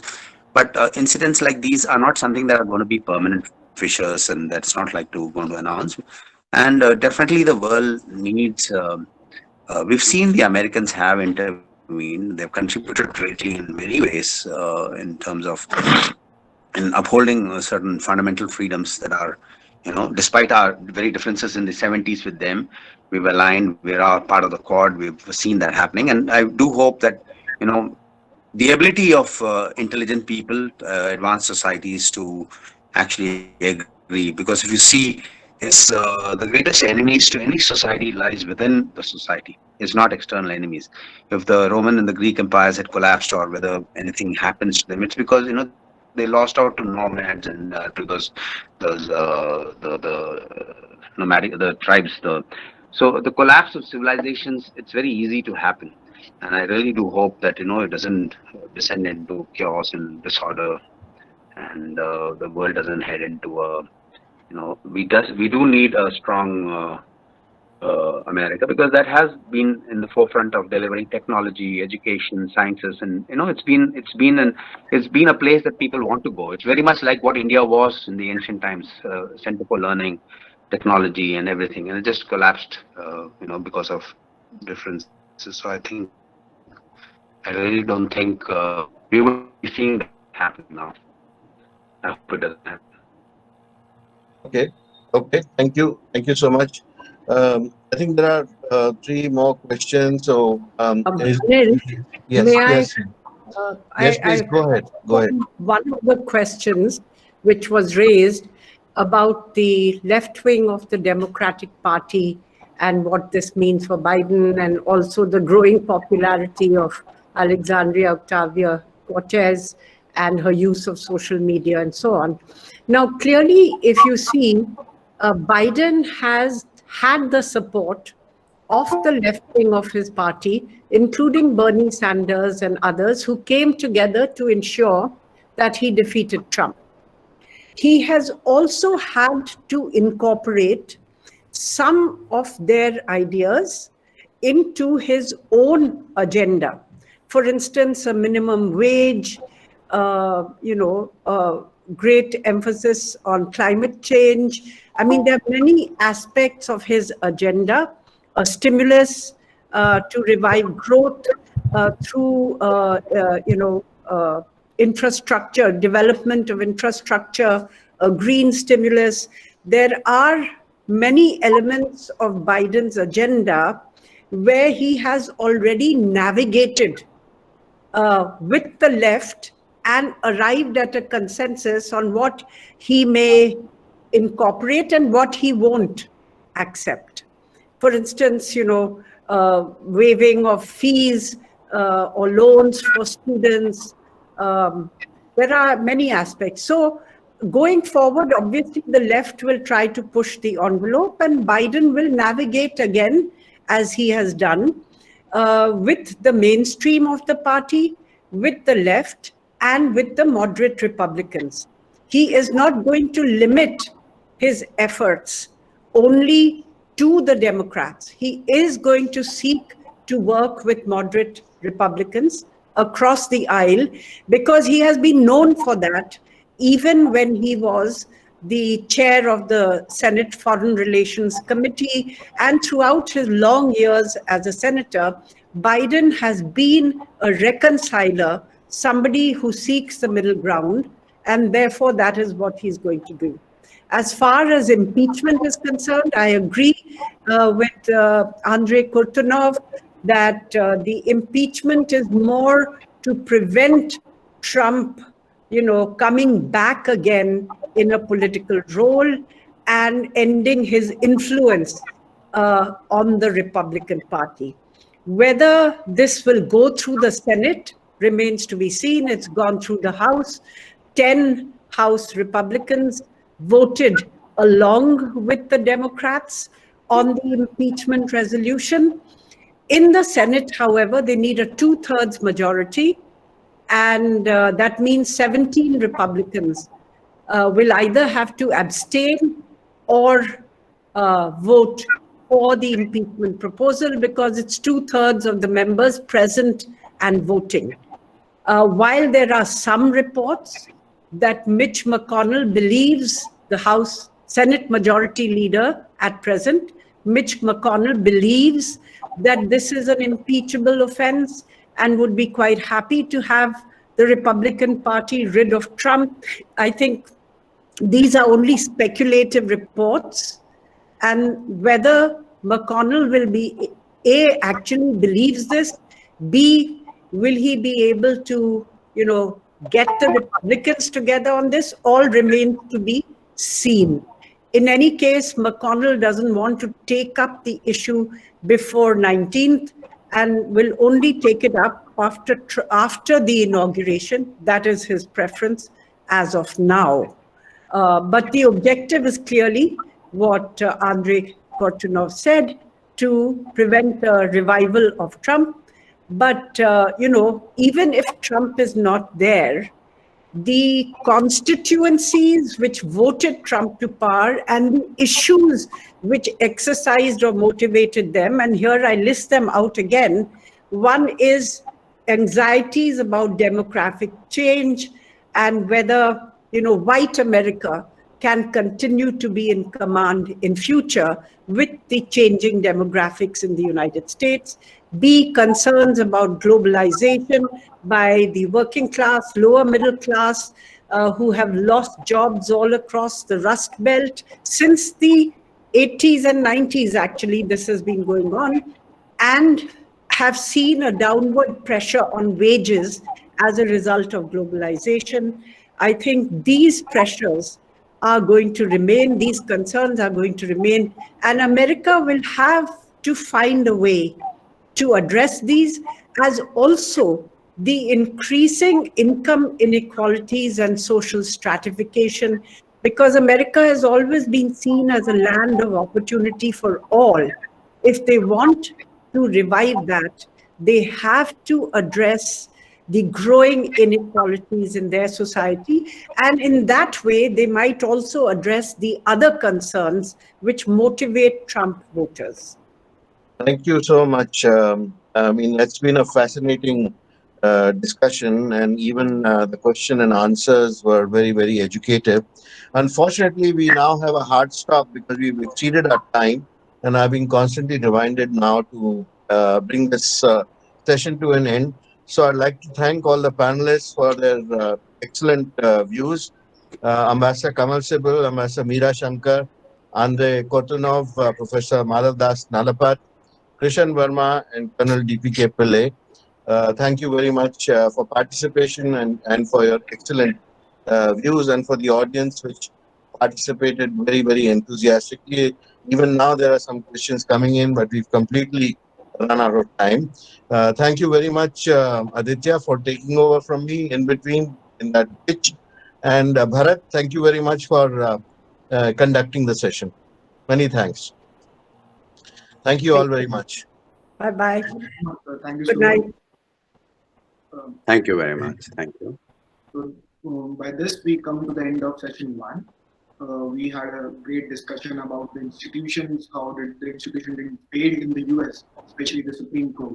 And then we talked about the relation of USA, China, and the long run game, and what it could be, what could it have implications on India as well. Right?